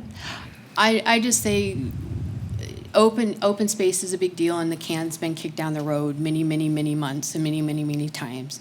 I just don't want to see the specific area plan be kicked down the road. The intentions are good. The staff is busy. I just like to see it more clarity, a little more assurance. And I've been put in my place, and so I'm done talking. So have I. So I'm out of time as well. I didn't mean to put anyone in their place. It does go through me, though. And I do think that the steering committee was explained what the progression of the comprehensive plan and the next steps, and these are next steps. And the incoming city council will be the ones that prioritize what those next steps are. With the dialogue that the public has offered through testimony, and I've seen nothing but a dedication to following up on that, both from the staff who have already come and identified some of those areas that will need a budget amendment to, and from the current and incoming city council. So I can't give you any guarantees, but I do know that there is a determined incoming city council and a committed outgoing city council and a continuing city council. So those are next steps. Well, thank you, Mayor Tammy, for leading that charge and transitioning that over. I appreciate it. Thank you. Madam Mayor. Ms. Milam. Quick, so I appreciate what you've all had to say tonight, and I really I put a lot of stock in the homework that you've done and the work that you've put into this. I guess my question is, I mean, are you suggesting that we pause the comprehensive plan completely? We're still on the old one, which is going to put off open space, it's going to put off amenities, kicking that can down the road until we do what you're talking about with area specific, or we adopt the plan and then have the team take the further steps and, solidify it the best way that it should. The current plan, the new plan, potato, without the UDC changes, I just don't see that as a really good thing moving forward. I really think, and like I've expressed once before, I really feel that the UDC changes need to come forward with the plan, especially on open space amenities, transitions, and buffers. So. Madam Mayor. Ms. Meyer. And I am with you. I want that to happen yesterday. So, but I'm under the understanding that that there are steps, and this is a step. That is the next step. So we can't take that step until we finish this step. To answer your question, I think what was laid out by Susan in her testimony, where she went back through and did the steps, if you amended that to the approval of the new comprehensive plan, I think that would go a long ways. And I think staff can detail out what next steps are and possible. You can't have an interim UDC code. But I do agree with Ms. Carnes that you can be specific, and I think Mr. Palmer's been saying this for a couple of years, is just tell the development community and the city, our citizens, what we expect. And staff can share that with the applications that are coming in. But you do have to go, there is a process for it. But certainly this council and the new council coming in can reiterate when they are sworn in that they agree with that direction. Okay. Thank you. Thank you.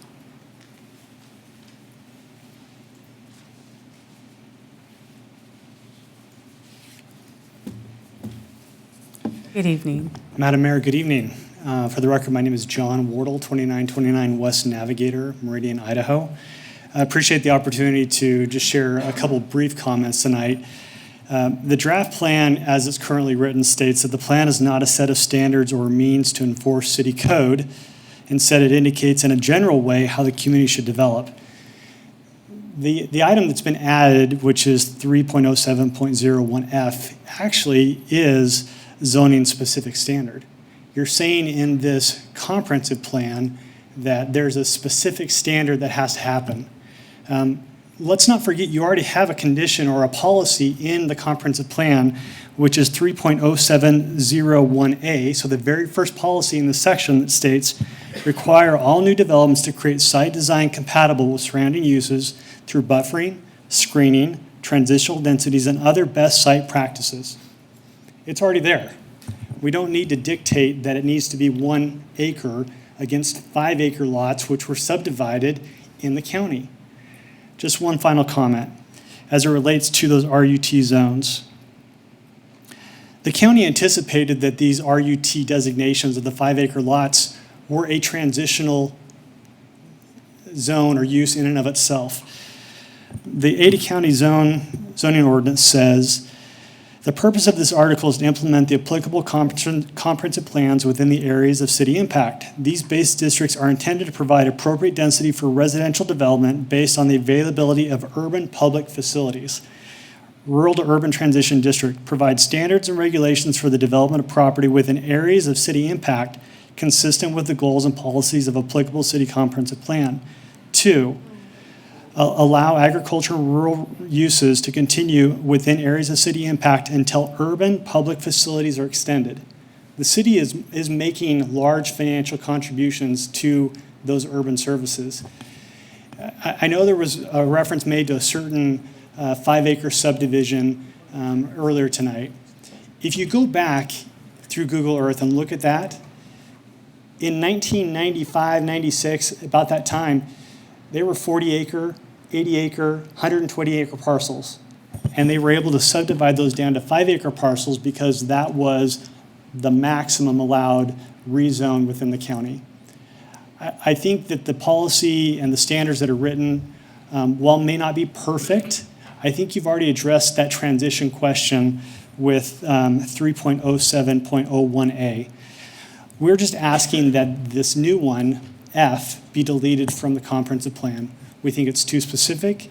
It doesn't provide the opportunities as designated in 01A for us to look at solutions because a one-size-fits-all may not be appropriate. Thank you very much. Okay. Thank you.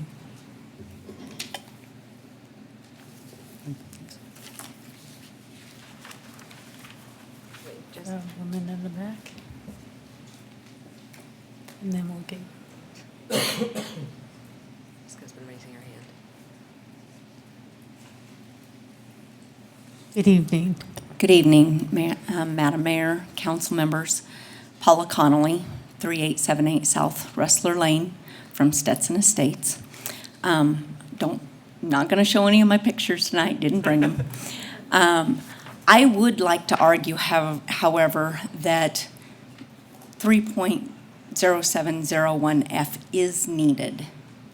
When on the old comprehensive plan, and I know that it's not the map that we're supposed to be using, but it is what everybody looks at first because it's visual, okay? And when you have rural estates, 10 acres, 5 acres, and those areas have cows and other things and all the agricultural practices that go with it, it's important that there's a transition, a very good transition.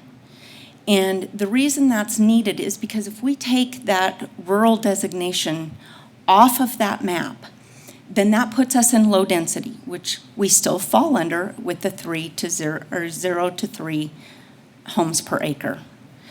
But that doesn't, there's a big difference between 10 acres, one home for 10 acres versus 3 for 1 acre. And if you have the very minimal transition up against it, and we've seen 3 applications from a developer come in, and not once has that met that. And I appreciate that our planning staff over here has said, no, none of those would be acceptable in the planning stage. It's about having not just the rural practices that we already have, but it's about how to buffer not just us, but them. People are going to move into those homes, and they're not going to want to see what I do on my property. I promise you. I don't want a kid standing on some play structure screaming because I've slaughtered a cow out there. It is needed. And so when on your map you put medium density up next to that 10-acre home, which falls into the low residential district or area, it is needed. A road doesn't cut it. A 50-foot property or zoning linear open space probably isn't going to cut it. We just want appropriate transition. And when we talk about appropriate transition, that means feathering it in. And you're not going to fit 3 homes per acre next to 10 acres, and it's not going to look appropriate. Thank you. Thank you.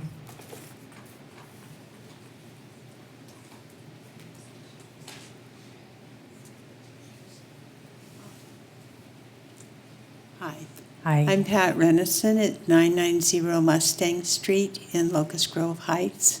Thank you. And I just, since we're on the board there, I just wanted to make a couple of comments that around this, that the steering committee did support us to remain R1 zoning, and our people over here changed it to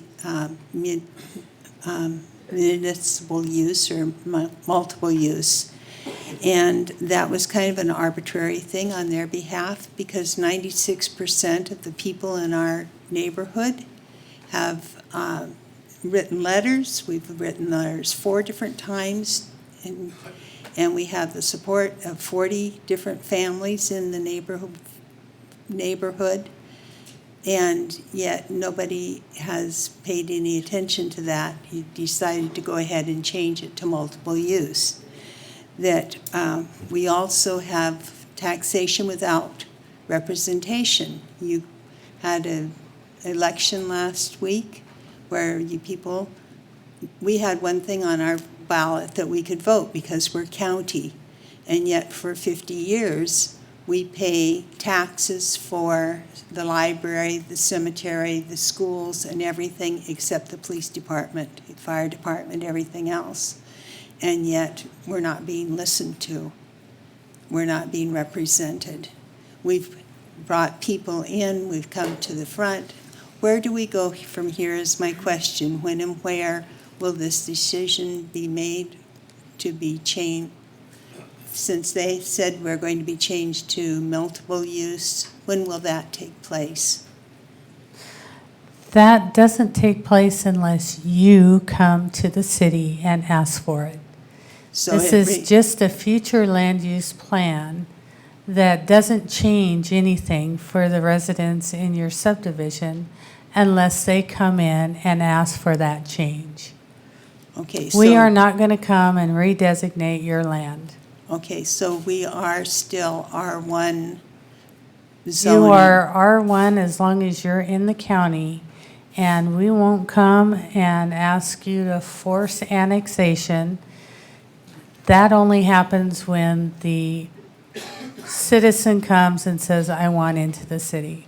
Okay, thank you very much for clearing that up, because a lot of the facts that we were given in multiple meetings when we went to the health department and to different, Senator Crapo and other people, the facts that we were given here were not real facts. They were disputed and different. And so that relieves a lot of stress. Thank you very much. You bet. Thanks for being here, Pat.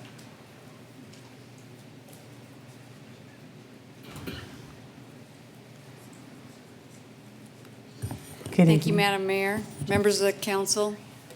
Becky McKay. I'll give my home address, 1100 East Valley High, Eagle, and that's a 5-acre lot. Not my choice, married into it. And so I obviously recognize the comments, the concerns. I've had the mobile butcher come to my place. Not a good scene. Did that once, never do it again. There's a significant amount of expense and effort that is taken to maintain that type of property. You have no idea. And if my husband weren't retired, I don't know what I would do, because there's no way I could even begin to keep up with it. The county, I worked in the county starting in 1990, 5-acre lots, that was the way to go. All the cities had the same concerns. Meridian, Boise City, you're allowing these 5-acre lots. What are we going to do when we extend services? How are these going to redevelop? It was a significant concern. The county allowed it. We have it. And now we have to obviously be sensitive to it, but deal with the fact that those 5-acre lots are not the highest and best use of the property as we extend very expensive sewer and water services to these areas. I sent a letter in today stating that I have concerns about a 1-acre mandate, because when we develop properties, I meet with the neighbors. I've had 5-acre lots, I've had 1-acre lots, 6-acre lots. Everybody has a different approach to how they do it. Some say do cul-de-sacs so that you fan the lots out. So if I have 1.5 lots, I'm okay. Some of them say, well, if you could do 12 to 15,000 or 20,000 square feet, I'm okay. Others say, you know what? I don't want to to live here forever. This is my investment. I want to redevelop this 5-acre lot. I want a stub street. I want Meridian sewer. I want Meridian water. Can we hook to your pressurized irrigation system so we can redevelop? So every situation has a different approach. And so I think the 1-acre lot just is, it's 1 acre or nothing, I don't think is the right approach. Every situation, every piece of property has its own configuration, characteristics, and the neighbors that I adjoin have different goals. That 5 acres may be their retirement, and they want to develop it. So I ask the council to allow us just the flexibility. I am a proponent of trying to transition, appropriate transition. Becky, can you summarize? Yep, and I rely on this body, this one, the next one, to determine what that transition should be. But don't set it at 1 acre and that's it. You've got a good plan. I think you got to move forward, and then we go to the UDC and we upgrade it. Thank you. To implement it. Thank you very much. Madam Mayor, just a comment, not a question, Becky, but you also raised in your letter, which I thought was important to note, in the considerations of how to determine the appropriate transition is asking the neighbors. That's right. You made reference to having them be an active participant in that process, which is important for us to see as well. So, Madam Mayor, Councilman Borton, that is absolutely true. Yes, sir. Okay. That is critical to making this work for those people, so that if they want to live in that environment, and then we do what we can to transition, and we make it work and come before you and say, hey, we've got a solution. That's the responsibility is upon us to make that work. Yes, sir. Thanks. Okay, I had a hand over there and then a hand over here. Yes, ma'am. And then a hand right there. Madam Mayor, I'm Jeannie Fishburne, and I live at 4000 McDermott. I'm a real estate agent, and I work with developers, and I work on land, and so I'm knocking on doors and talking to people who are property owners, and I think I see both sides of it. And when I heard Becky talking about the maybe common sense transition, I think your job would be hard. It's hard to please everybody. You've got people on both sides that are going to be unhappy. So because I've owned land and I've had to do the irrigating and that kind of thing as well, and then I've worked in real estate on the side of development, I think a lot about both sides of it. And so there are people who are really disappointed that growth has come to our area, and I really can sympathize with them. Maybe they've been there 35 years and they really didn't realize how much growth was going to come, and it's disappointing.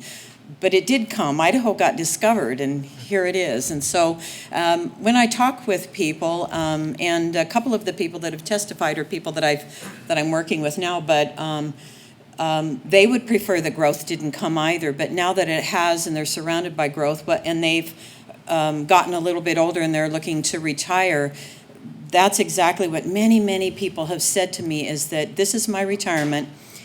We actually need to sell it for development so we can get the highest amount of money that we can get for it. And 1 acre lots are very difficult to transition to, because 1 acre lots in our market are very expensive. They really are. And it's very expensive to develop it because of the cost of bringing the infrastructure. So it's almost a catch-22, and it falls on your shoulders to decide that. But common sense transition is what I would stand for. I think that balances both sides. I'll just say very quickly that I'm working on a little 7-acre piece, and it backs up to the 5-acre lots. And so we've had that going on right now, is that when we annex into the city and we comply with what the comprehensive plan says, 7 acres you can't transition in 1 acre lots. It doesn't work. And so I guess we're going to come up against that in a couple of months with the council. And so thinking about the density bonuses that maybe have to come into play once in a while, or just common sense transitioning because every piece of property is different once again. And so I guess I feel like I'm in the middle on that. Is you've got to consider both of the components, but that common sense transition has to take place. So thank you, Madam. Thank you.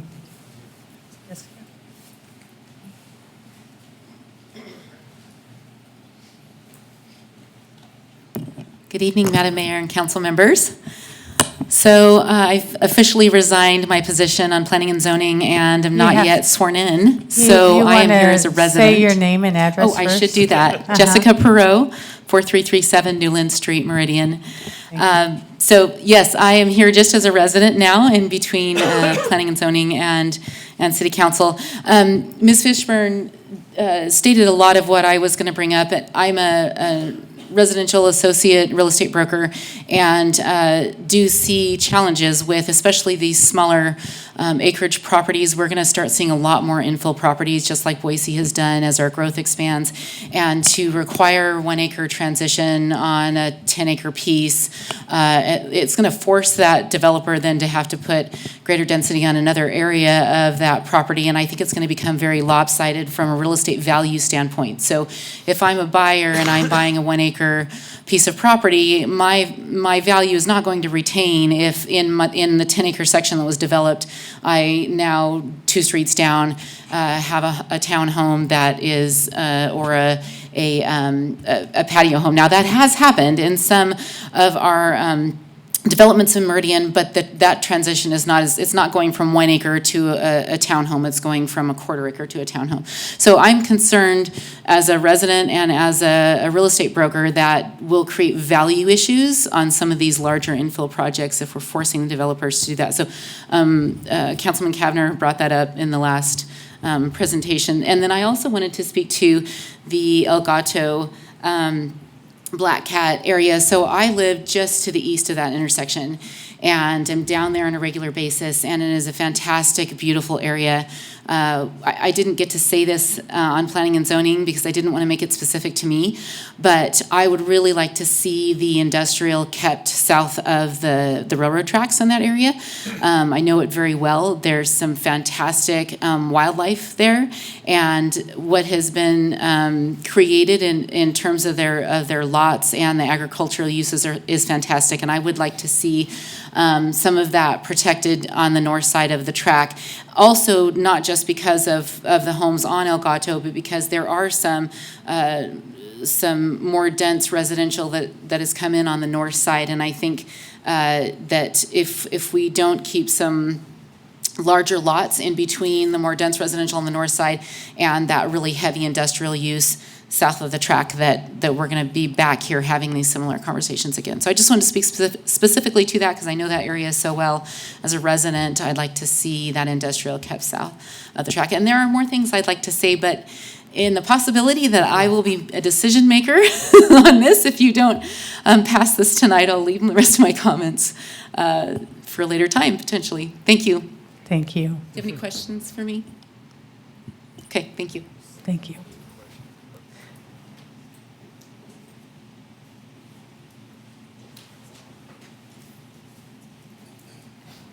Good evening. Thank you for your patience. Oh, If you'll my please pleasure. state your name and address for the record. Good evening, Madam Mayor, members of the council. Jim Conger, 4824 West Fairview Avenue. Good evening again, and thank you for letting me speak in front of you. My speaking points are going to be on not adding the 1 acre buffer lot, of course, 3.0701F. I'll focus more on really the hands-on approach, picking a couple neighborhoods and trying to understand why this actually would disrupt city planning and as important, the public works policies. Handful of slides that affect future development as well as how they would have affected the developments that are already in place following the planning policies. Here, Wainwright, Centerpoint Way, which is actually a 5 acre, 80 county subdivision. I guess I would call that estate and rural, as we'll talk about the definition of rural later.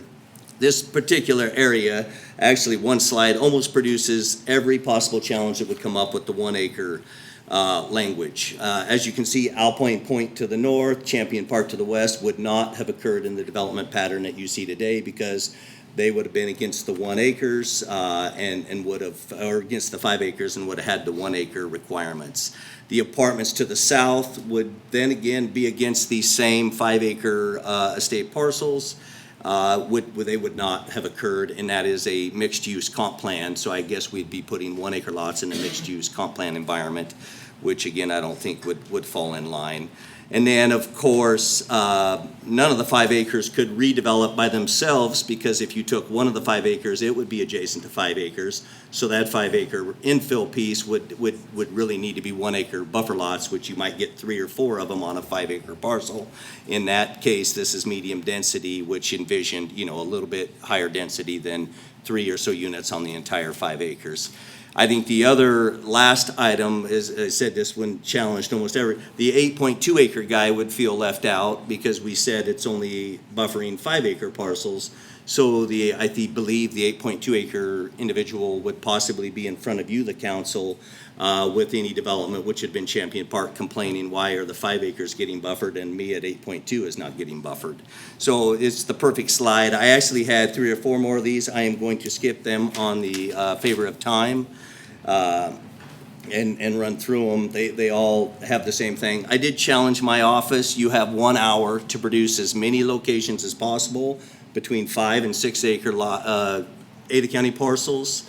I don't call them lots, but Ada County parcels. That was 1 hour's worth of work, 1 individual. Definition, and then I had some discussions a little bit, and then I was assured that, hey, the definition of rural will probably set us all straight where these 1 acre buffers will be. I pulled the definition of rural, and next to Eagle Road, you could have 5 acre parcels that actually have a cow or 2. They would be very easy. Everything is rural if you go by the definition of rural. You just have to have it agricultural or something of that nature. I think in closing, it's worth noting that I was on the steering committee, much to what John Wardle said. We went through numerous 2, 3, 4 comp plan items that address transition, and I think it's already well covered. I'm not going to go into those. And my last word is, I was a stakeholder. I was very grateful to be on that. I am proud of what we did, and we spent over 12 months doing it. I would say your staff was amazing. Your consultant was off the charts as well. There was a ton of public outreach, and I would stand for any questions that you may have. Thank you. Council, any questions? No, thank you very much. Thank you. Any further testimony?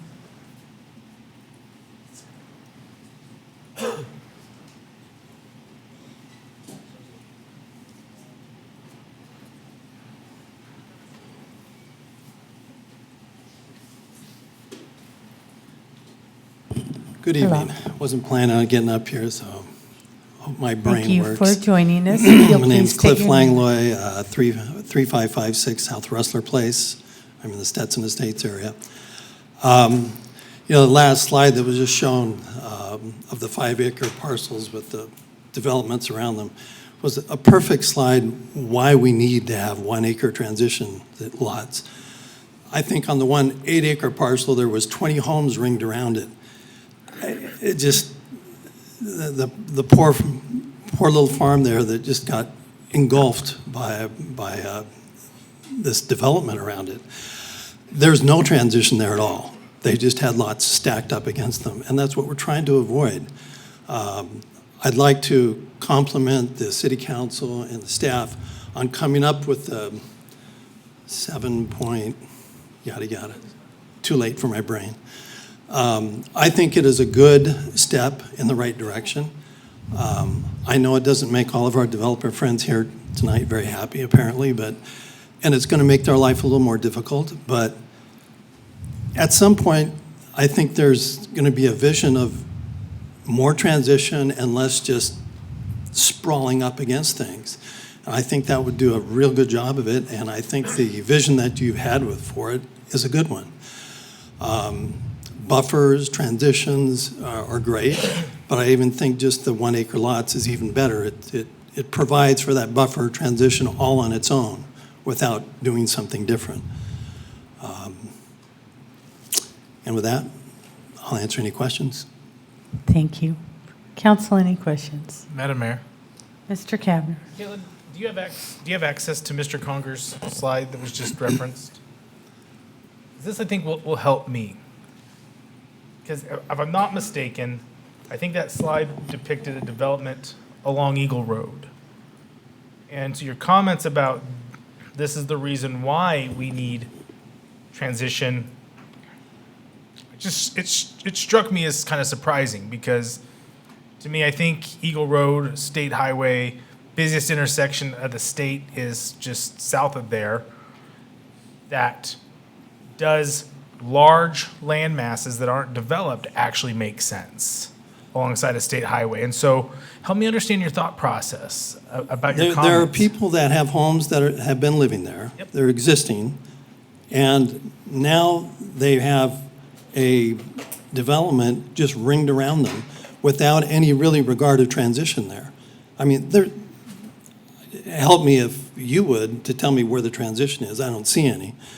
And a 1 acre lot would be great. Now, we're not asking for the whole development to be 1 acre lots, but along the edge of those existing large lots would be a great transition. Madam Mayor, I guess alongside a state highway, I don't think that acre lots make sense along Eagle Road.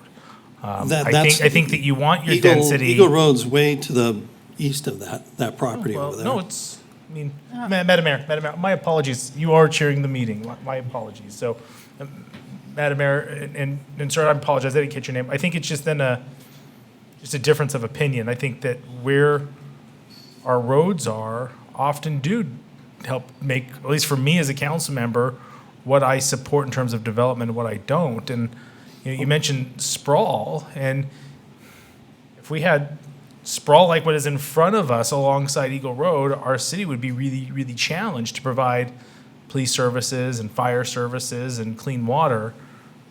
Density helps to offset that. Also, having vehicles alongside a state highway is much better than to have it alongside Black Cat at U-Stick, where the lanes are small. So I appreciate your input. I think it's just a matter of opinion, but I'm one who does think that sometimes where land is matters. And this is a future land use map. So this isn't going to be, I don't think it will be 5 acre farms forever. It may be, and as the mayor educated a couple of folks earlier, if those 5 landowners want to keep their land the way it is, they can. But tell the neighbors, you can't develop your land the way you want because I don't want more people living next to me alongside of a state highway is a really hard piece for me to wrap my head around. I don't think anybody was going there. I think we were talking about transitions and buffers, and I think the 1 acre lots are a good transition. It's a good utilization of the space. And using your logic, would you consider the Rustler Lane and Rock Ridge? Those are fairly remote areas, good areas for the 1 acre transitions. I think that's inappropriate. Yeah, Madam Mayor, it's okay. Okay. And sir, I'd be happy to, because I appreciate this, and you obviously care about your part of the community. It's a conversation, I think, to the mayor's point, that I'd love to have out in the lobby or over a cup of coffee. Okay, I understand. And engage in I appreciate healthy that. debate. So I appreciate your insight a lot. Okay. Thank you. Thank you, Madam Mayor. You know, I guess it lends to the argument that there's a case-by-case basis. The lots to the north of these 5 acre lots are half acre. There was an interest in transition, and those are the transition. The landowners there, I've been here long enough, they didn't come and testify against it. They wanted a transitional, and half acre was satisfactory. And I think it really doubles down to what staff has said in terms of no one situation is similar. And in this regard, to Councilman Kavanaugh's point, is it is along a very busy road, and the densities make greater sense. But there was an effort for the transition, and now those 5-acre landowners are coming in wanting to subdivide as well. But thank you for your testimony. All right, I appreciate it. But I reiterate, I do think the policy is a good one. I'd keep it. Thank you. Okay, any other testimony? Wow, we haven't even asked ACHD to weigh in. It's voluntary. Madam Mayor, members of the council, this is unique because I am not here to testify on behalf of the Ada County Highway District. I'm a resident of Meridian. I care about our city. The comp plan has really nothing to do with what I do professionally at the Highway District directly, so I feel it's appropriate I can provide a personal comment. My name is Justin Lucas. I live at 1922 West Pacino Street, Meridian, Idaho. Bridge Tower subdivision, proud of it, love it there. Really nice subdivision. I'll be brief. I think the policy in question tonight is just too specific for a comprehensive plan. That's my opinion. It's too specific. The comp plan is about high-level guidance. It's about policy. It's about vision. This city, since I moved here, has grown from 50 to over 100,000. It's going to grow a lot more. And so I think we need to be careful with these types of policies. And that's just my opinion on the matter. And Madam Mayor, it's been a pleasure to work with you. I've worked for you, I've worked with you. It's been fun. So thank you very much. Thank you, Justin. And I can say it's been a pleasure working with you as well, both as an employee and as a colleague. So we appreciate that you're with us every week, and I'll miss this. I'll see you at Albertsons. You will.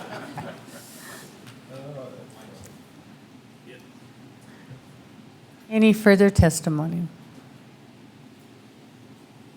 I'm going to take a 10-minute recess.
I'll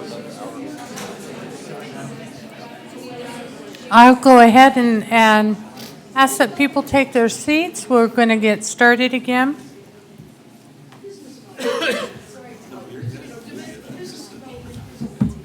So, council, I would ask if you have any further questions for staff at this point.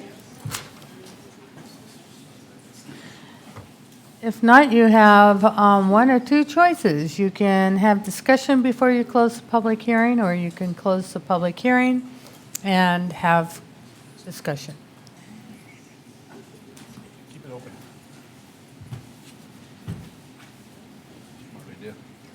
We should keep it open. Okay, does anyone want to initiate discussion?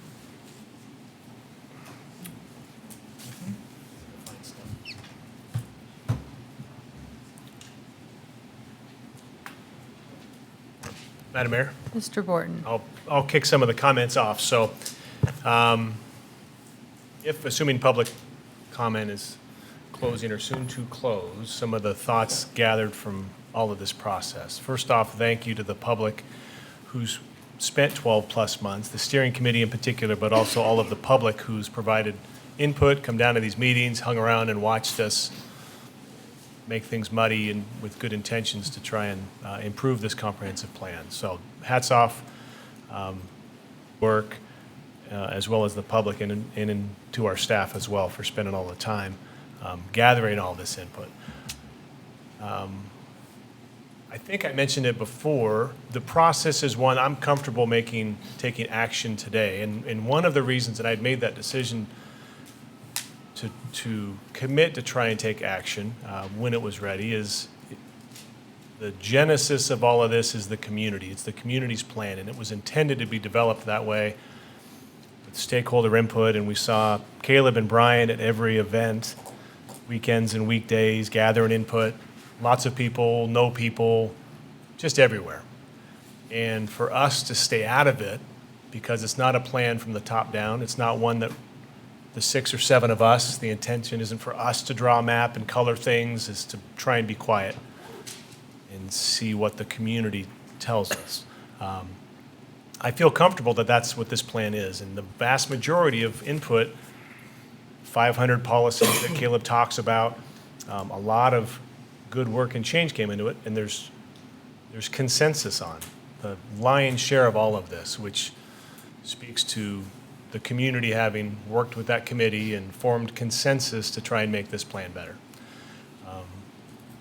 So I was comfortable understanding the process would be sit back and try and let this thing develop. The other part of it is a commitment that whenever action is taken, that the very next day there's more action to be taken. There's a commitment that the comp plan will be addressed within 8 years. It's not going to take so long, and we're going to be a little more diligent in making sure this document lives. If that's through sub-area plans, if it's through a defined process to make UDC amendments to capture the intent of these changes, then that's going to happen. So whenever action happens on this plan, we know the very next day more actions to follow. And I think that's our commitment. I think that's got to be our commitment to the public, to make sure that teeth go into what's intended here. So with that, all of that process coming from the public and now drilled down to these summary remaining issues, from my perspective, and I didn't know what to expect when we started getting public testimony, I can say to the public in particular that I think we hear you. I know I hear you. And some of the overriding principles, which were louder now than ever before, is the concept of acknowledging, recognizing, and protecting rural heritage and agricultural principles.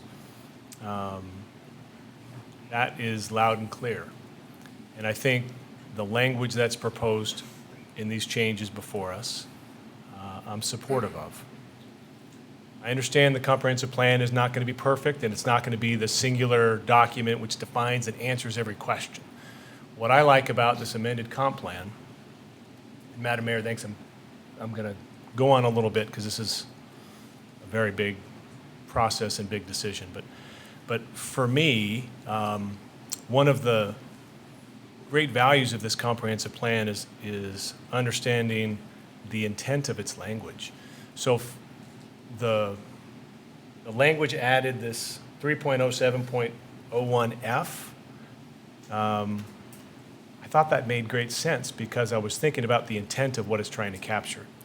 The problem I see with the language, and I think it needs to come out because the language itself isn't, of that policy, isn't necessarily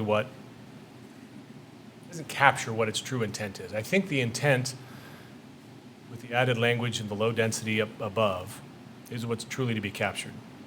So what I hear in my commitment going forward in applying this comprehensive plan principle and in trying to guide the immediate action steps that are to follow once it's ever passed, is to promote that language that's on the screen right now. And the policy below might, quite frankly, hamstring an ability to meet those needs. So I think the 3.07.01F comes out. The language of it, I think the intent and the purpose stays in. We have heard loud and clear that transition is critical, that there's going to be a more focused attempt to acknowledge and promote what's underlined on the screen. I think our public has asked for that. And quite frankly, I think the development community hasn't necessarily opposed it. What we've heard is the policy provision by itself hamstrings, probably in a way it wasn't intended. So by removing it, it's not as though we're removing the goal of promoting appropriate transition. I just think we've heard just the opposite. So the council is going to have a heightened scrutiny on those types of projects. I think it's going to help define UDC text changes that are going to follow to capture that intent. So after receiving all the public input from the development community and from all of the citizens in writing and verbally, I think that's the best way to go forward on this last remaining issue with the low-density residential. So I know open space is a big part of what's going to follow. If it takes time for UDC to formally mandate any change in open space, I know the council has heard it.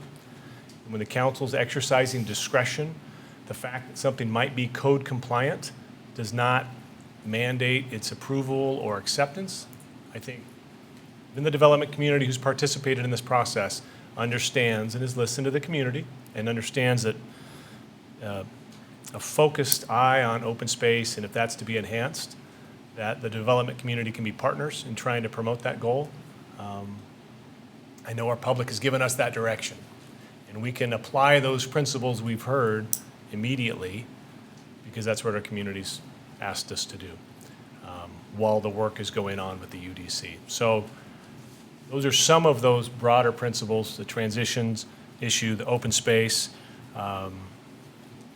and the rural context of Southern Meridian in particular, while still affording the developer the flexibility in some circumstances to provide an appropriate transition in a different means.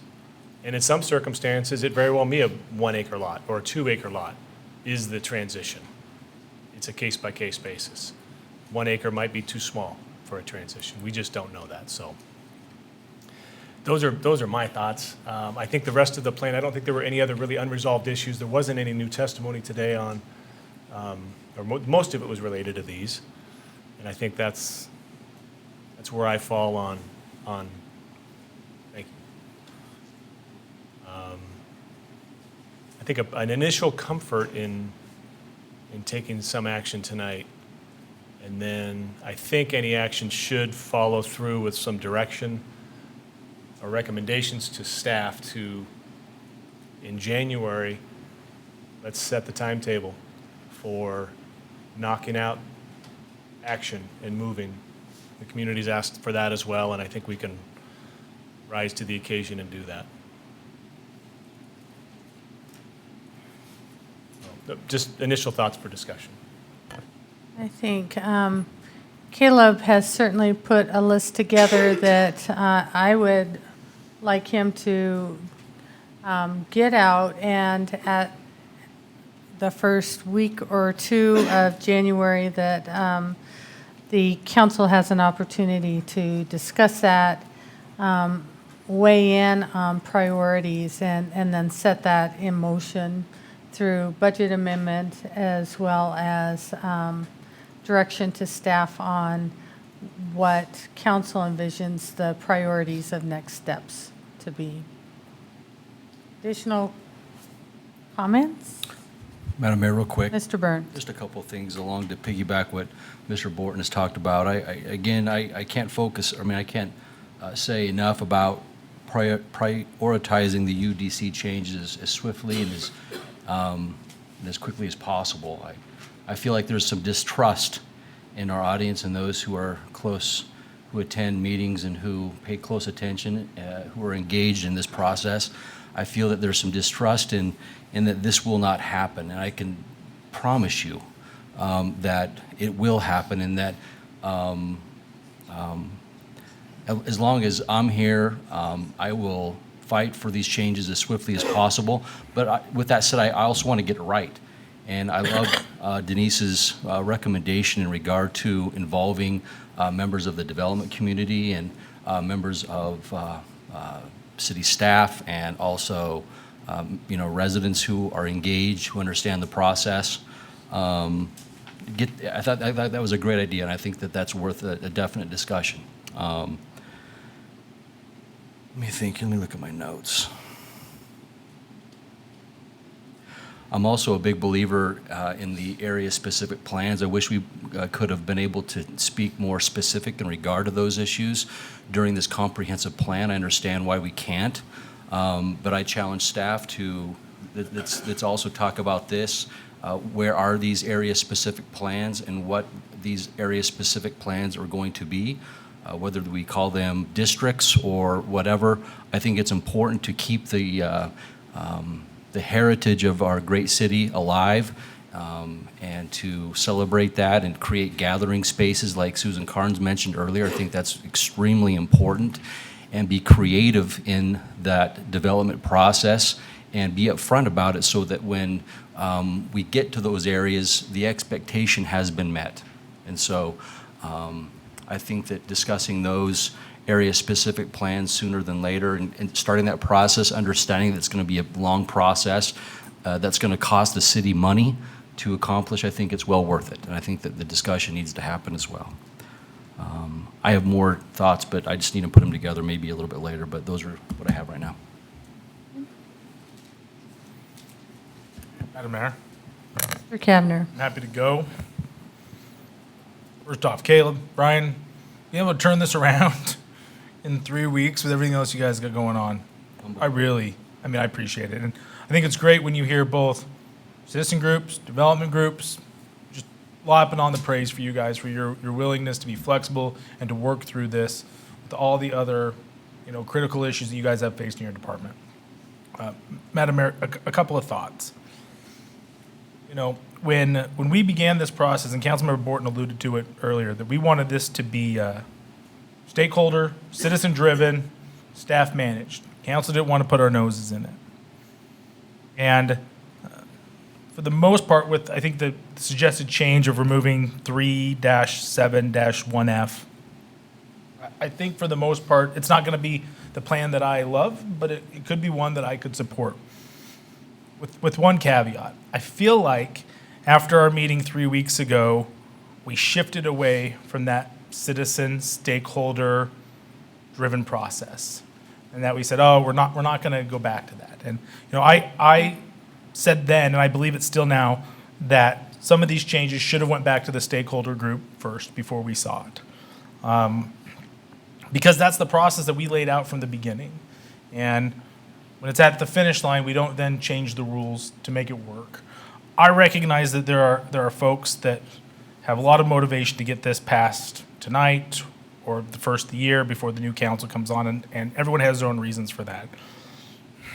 Part of me feels like, though, we have spent so much time and so much money on this that to abandon the values and the process that we have said we were going to follow from the get-go just doesn't feel like, if I was a citizen, that we followed the process that we laid out.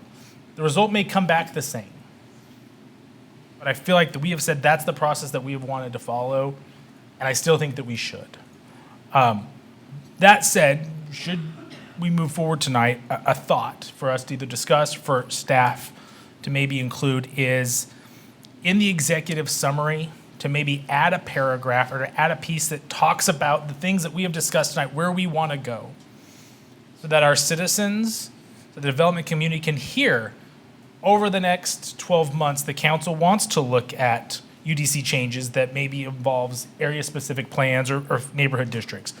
That gives some weight and some acknowledgement to our citizens who want to maintain at least acknowledgement about the rural part of our town, where they didn't move to Meridian, Meridian has been moving to them. And that the council is committed to looking as a way to address that via code. I think that if I was a citizen and I said, okay, I've learned a lot about the process and the way, comprehensive plans work, but I've heard from the council that these are the things that they're committed. Councilmember Burnt, you said it clearer than anybody. As long as you're here, these are the things you're going to be working on, which I applaud. But that we can commit that to paper. So that's in our plan as we look to UDC and as we look to create policy around that those values that we've been talking about are at least captured in a document. So that would be something that I would suggest that we work to include. Ms. Lowell Roberts? Madam Mayor, I agree with both what Councilman Borton and Kavanagh have covered. I think that it really has been from the citizens up, which has been great that we have been so removed until the discussions have started months ago, though, that we've been going over it. But it is a real difficult situation where we've got one paragraph in there that has great potential to do some really good things, but some potentially unintended consequences that could cause harm to people's retirement.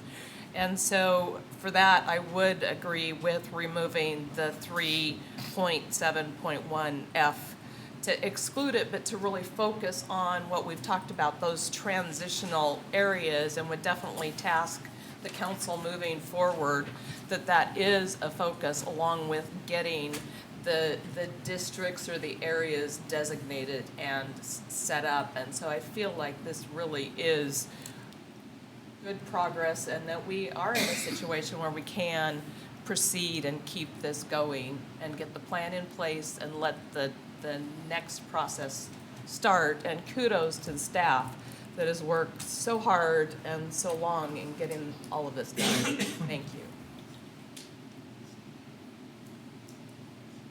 Madam Mayor? Mr. Burns? Like what's been said, I think the vast majority of what we've been talking about, I think in this plan is, I think we're in consensus. I think we agree. What about, just one question, it's hypothetical, but what if we were just to reword that? Because I think we're all in agreement that what's stated in the policy in 3.07.01F isn't, the intent behind it didn't quite meet the mark. What if we were to reword the policy so that it can still say, 1 acre lots, but also give other options in regard to, other infill projects where other solutions may be more appropriate? Just a thought. Ms. Lowell Roberts? Madam Mayor, I believe someone testified that we already had things in that would cover it. Bill, could we ask Bill to address that?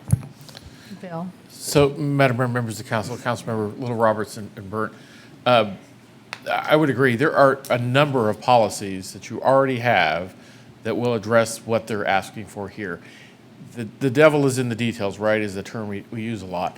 And really, the next phase, which is the UDC code that has to come to support these policies that you have, can address all of these types of concerns. So it exists. So I would be more hesitant to recommend that you reword this than to delete it. I think if you delete it, you still have the the ability to do all of these types of changes, to look at the varieties of places, as you've heard from testimony tonight, one size does not fit all. Right. And there is the ability in the way it is currently crafted to create the necessity for areas that really warrant better transition, larger, difficult places to transition with larger lots, and also places that really want to have the greater densities and the abilities to subdivide and move on with a retirement or whatever. So I think you have it, and trying to reword it at this juncture, I think, is more problematic than believable. Good. Thank you for clarifying. You know, I guess I would just weigh in to say this plan has gotten to this point through collaborative efforts. It's not staff's plan, it's not the steering committee's plan, it's not the development community's plan. It is an accumulation of testimony taken that has gotten it to this point. That is a public plan. It goes through a public process, and I think it's been very thorough. I do too want to thank staff. They've gone to extraordinary measures to reach out to the community to get comments. And I think that this has gotten more interest and been put on people's radars because of that. People have had an opportunity to have comment about the things they're passionate about. And not all of it is about the flumes, but one common thing is the open space. And so to our newly electeds that will take the lead next January in just 3 weeks, if anything, to give strong advice or direction to staff so that the public and the development community knows the intention. And certainly those will be refined as it goes through the public process. But I do think that there's probably a number that can be agreed on to give direction. It won't be policy right away, but I think staff will carry the torch in communicating it. So open space is probably one of those areas that, and preservation, that transition between land uses. I sometimes get concerned when you start hearing one property right is more important than another property right. It is a balance, and it's trying to find what you can do to mitigate impacts and to find true transitions. The district, while it needs transitioning, I heard a new term, feathering. That was kind of fun. The feathering is certainly one of those, but the district's to encourage something innovative, something creative, and working with the impacted citizens and the development community to look at that, to look at identities in parts of our community, to discuss design standards, and also to discuss protection of estate lots as that one other area of housing options and densities. Where do densities belong that we can support through city services, infrastructure, and eventually public transportation? Those all need to be a consideration, but those estate lots become very important too as we continue to bring those family wage jobs. And not all executives should have to live in Eagle. And right now, you see a lot of people that are making those choices because they do have greater protections of their investment and they know what's going to go in next to them. Those need to be a part of those discussions. I think those are some of the higher priorities, and I look forward to turning this over to the newly elected and seeing how they pick this up and carry the torch forward. And I would ask that the other outgoing council members also weigh in. If there are things that you feel are a priority for discussion by our next electeds, to please weigh in and to share your thoughts, either on the record or individually one-on-one, because you have been living and breathing this for the last 18 months, and maybe as observer, but going through the public process, looking at the large number of public testimony and people that weighed in, it's pretty incredible to see how people have stepped up and wanted to be a part of this. I look forward to hopefully being a part of the next steps, because certainly, like we said earlier in the work session, we're not going anywhere, and as we wade in, we continue to care, and this is our community as well, and we want to see it move forward in the right direction.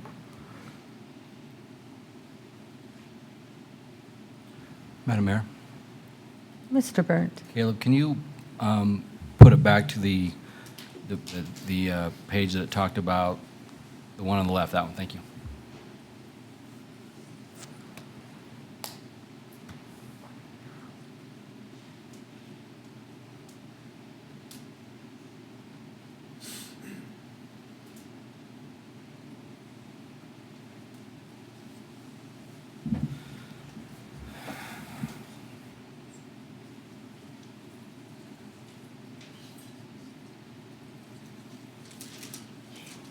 Any further discussion? If not, we have a motion to close the public hearing. We'll see. Madam Mayor? Mr. Borton. Discussion's over. I'll move we close the public hearing on item 7B. I have a motion and a second to close the public hearing. All those in favor say aye. Aye. Any opposed? Okay, all ayes.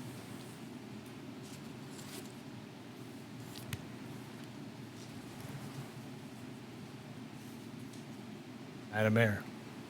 Mr. Borton. I'll make a motion to get some discussion going, whether or not there's going to be action tonight. I move we approve item 7B, H 2019-0101, as amended and presented at tonight's city council meeting, and to exclude policy 3.07.01F, to include all of the other language that's been incorporated,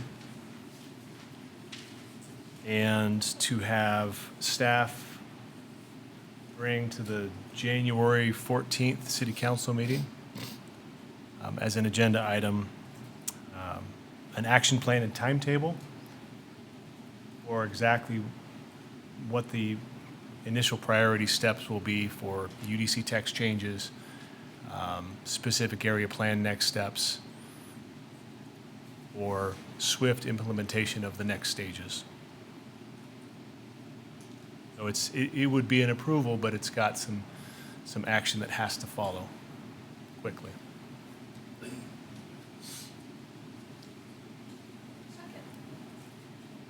Okay, I have a motion and a second.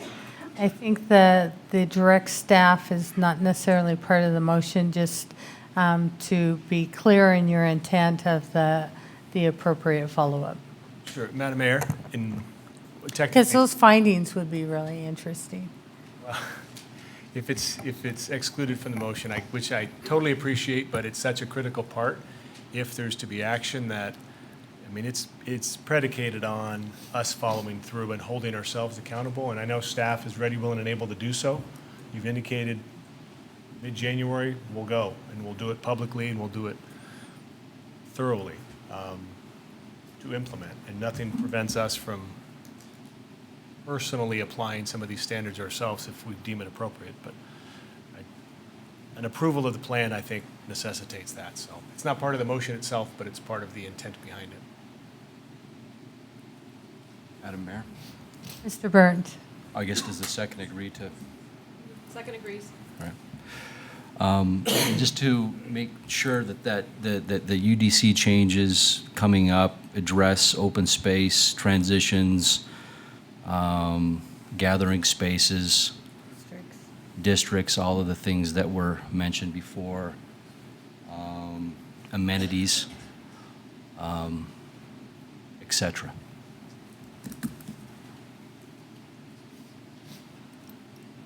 Okay, any other discussion? I have a motion and a second.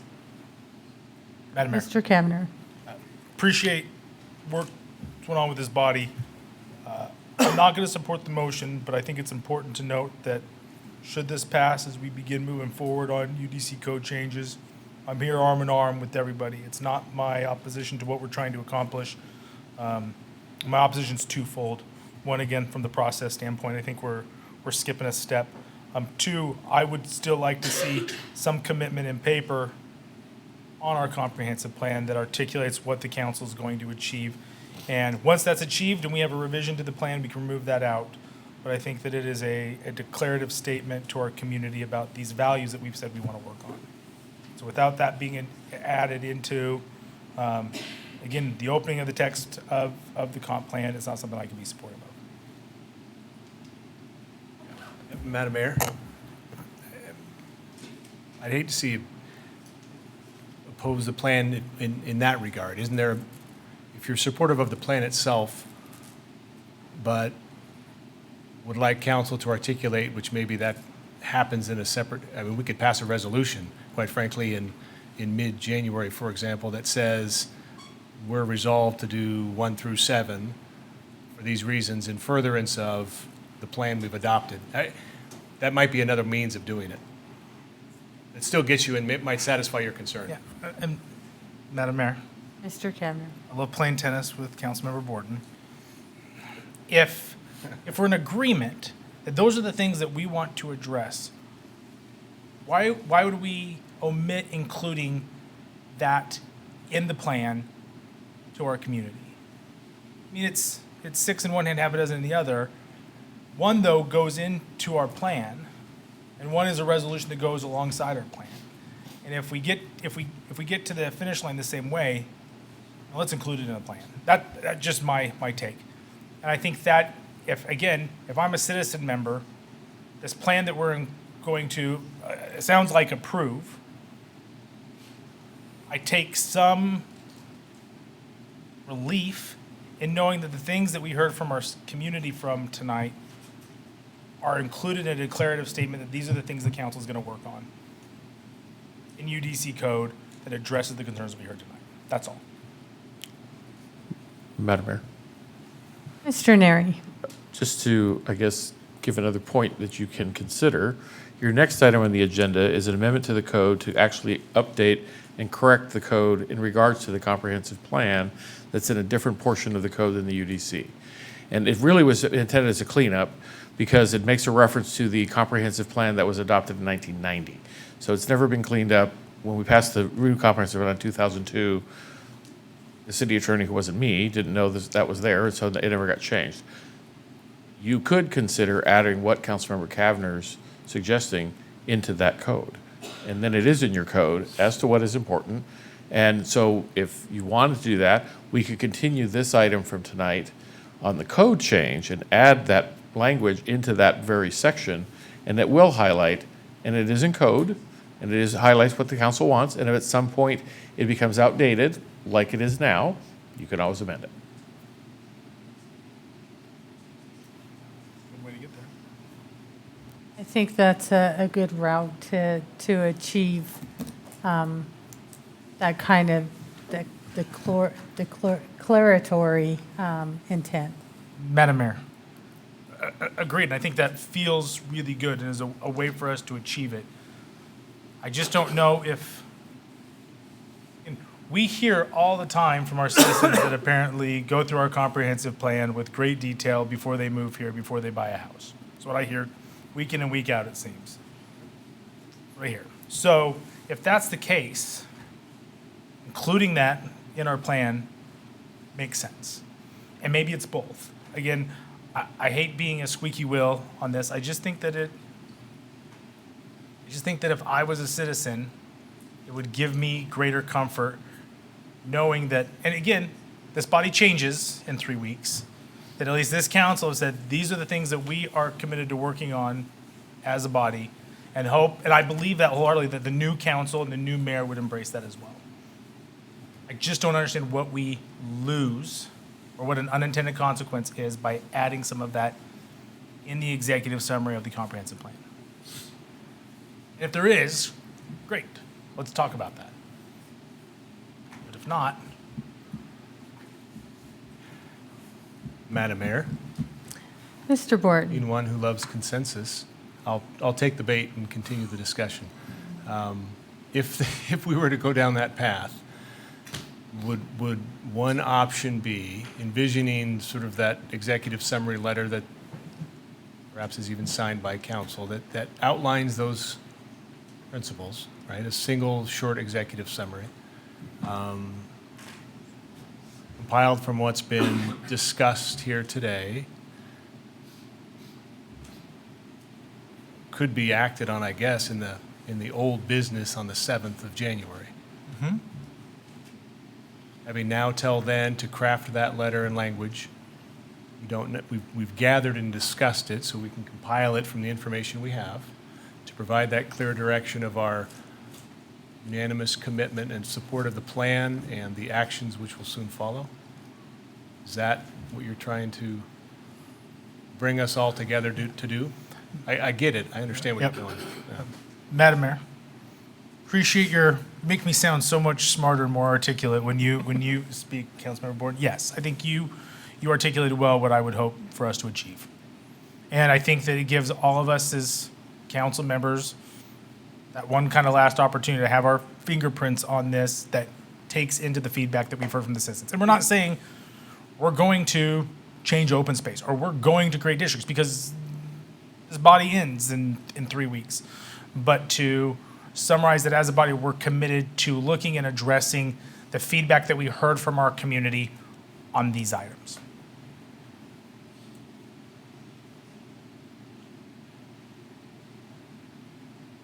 Madam Mayor? Mr. Borton. We're all supportive of that. It sounds like. I would assume so. Sorry. Oh, if that is, if it's important to you, it's important to me. Appreciate I think that. as a council as a whole, we want to be together on this to make it successful going forward, so. Okay. It's me there. I don't know how the rest of the council feels. I don't know either. Sorry. What do you want it to say? I just thought I'd ask for staff. Who's going to write it? Sorry, Madam Mayor, I know if you were looking to me, you looked like you were looking at Mr. Neri. I'm like, I don't know what Mr. Neri wants. No, he probably will have to write it, but I'm sure he would like direction. So. Because I'm feeling the love, but that doesn't give me details. So, Madam Mayor, and this was not something that I had considered before I showed up here tonight, so I am kind of, shooting by the seat of my pants. But within the executive summary that's already developed, we line out kind of the plan development. And to me, it is a separate category, a look to the future. And it is something along the lines of, in an effort to respond to the feedback, suggestions, concerns from our community, as part of this comprehensive plan, the city council will work over X amount of time that we're asking for staff to bring us on January the 14th to discuss or address the following items. I think we've all touched on those tonight, and if we need to kind of summarize what we would want included, we can do that. But that's to me what it would say. It's something that, again, as a citizen can say, Okay, there's things that we wanted to be included in the comprehensive plan that really don't fit within the comprehensive plan that come as a relation to code. But I at least have memorialized in the comprehensive plan that these issues that are concerns of mine are going to be looked at by the new council.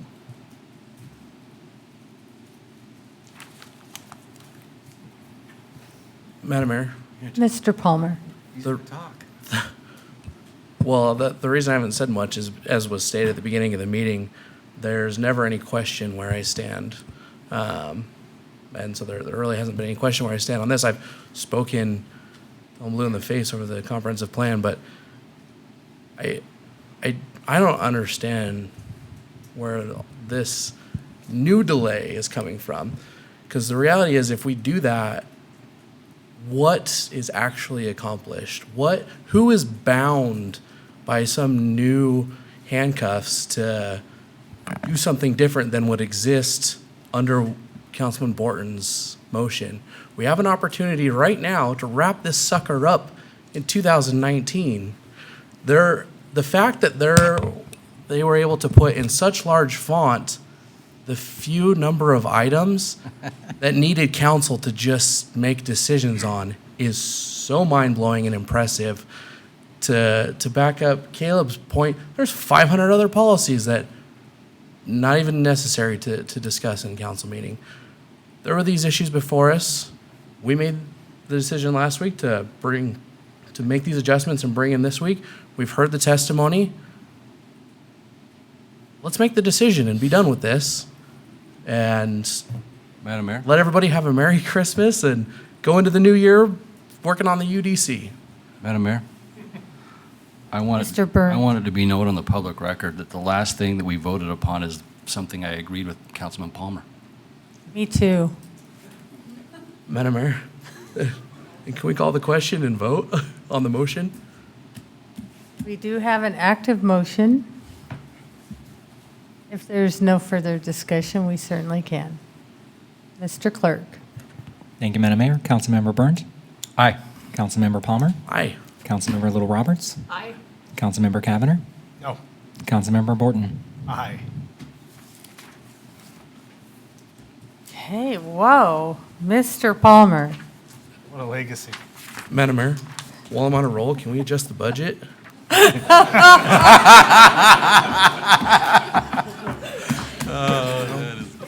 I would need a motion in a second. It's not on the agenda, sorry. We adjust the budget. That's pretty good. Okay, item 7C is Resolution 19-2179. So, council, this resolution is an opportunity to do whatever was last talked about.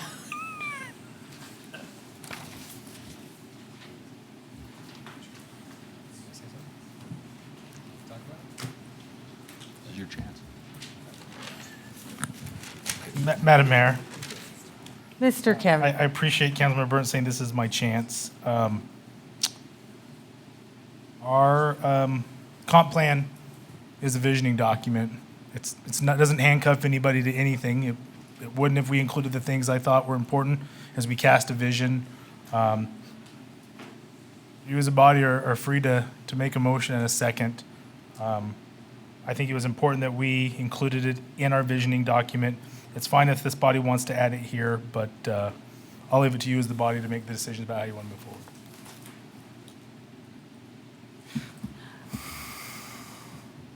Madam Mayor, can I ask, I thought you said are you on C or are you on 8A?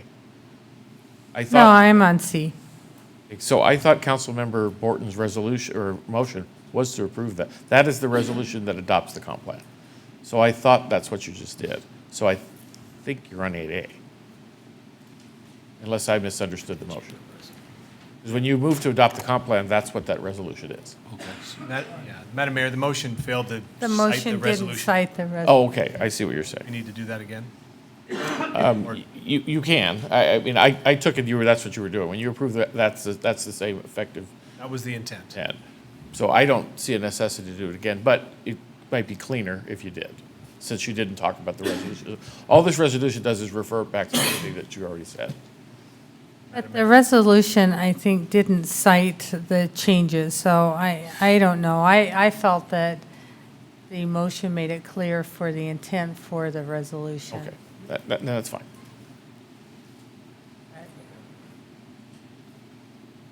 So yes, Mr. Borton, I would need a motion. Madam Mayor, Mr. Borton. I move we approve resolution number 19-2179. Second. I have a motion and a second to approve item 7C with the content of the previous motion. Correct. Thank you. Okay? Any discussion? Mr. Clerk? Thank you, Madam Mayor. Councilmember Burns? Aye. Councilmember Palmer? Aye. Councilmember Little Roberts? Aye. Councilmember Cavanagh? No. Councilmember Borton? Aye. Okay, the ayes have it. Item 8A is ordinance 19-1867. Mr. Clerk, will you please read this by title? Thank you, Madam Mayor. This is an ordinance amending Meridian City Code, Section 1-11-5A, regarding application of the comprehensive plan to the Meridian area of city impact and providing an effective date. You've heard this ordinance read by title. Is there anyone who would like to hear it read in its entirety? Okay. Council, do I have a motion? Madam Mayor, Mr. Burnt. I move that we approve ordinance number 19-1867 with suspension of rules. Second? A motion and a second to approve item 8A. Mr. Clerk, will you call roll? Thank you, Madam Mayor. Councilmember Burnt? Aye. Councilmember Palmer? Aye. Councilmember Little Roberts? Councilmember Cavanagh? Councilmember Borton? Aye. All ayes, motion carried. Anything under item 9? If not, I would entertain a motion to... Madam Mayor, Yeah. just, Mr. I know that this is a future meeting topic, but I don't know who's capturing it for discussion, is maybe a follow-up conversation on our workshop agendas. I feel like the last month, we have been going up till 6 o'clock, and then we start late so that council can have a quick bite of eat. And so we may need to have a conversation with the new council, new mayor, about what that agenda looks like so that we are starting on time at 6 o'clock and meeting kind of the goal of this workshop, which was to let us take care of some internal city hall things in a short amount of time, make space if needed for an executive session so that we can start again at 6 o'clock for our general meetings.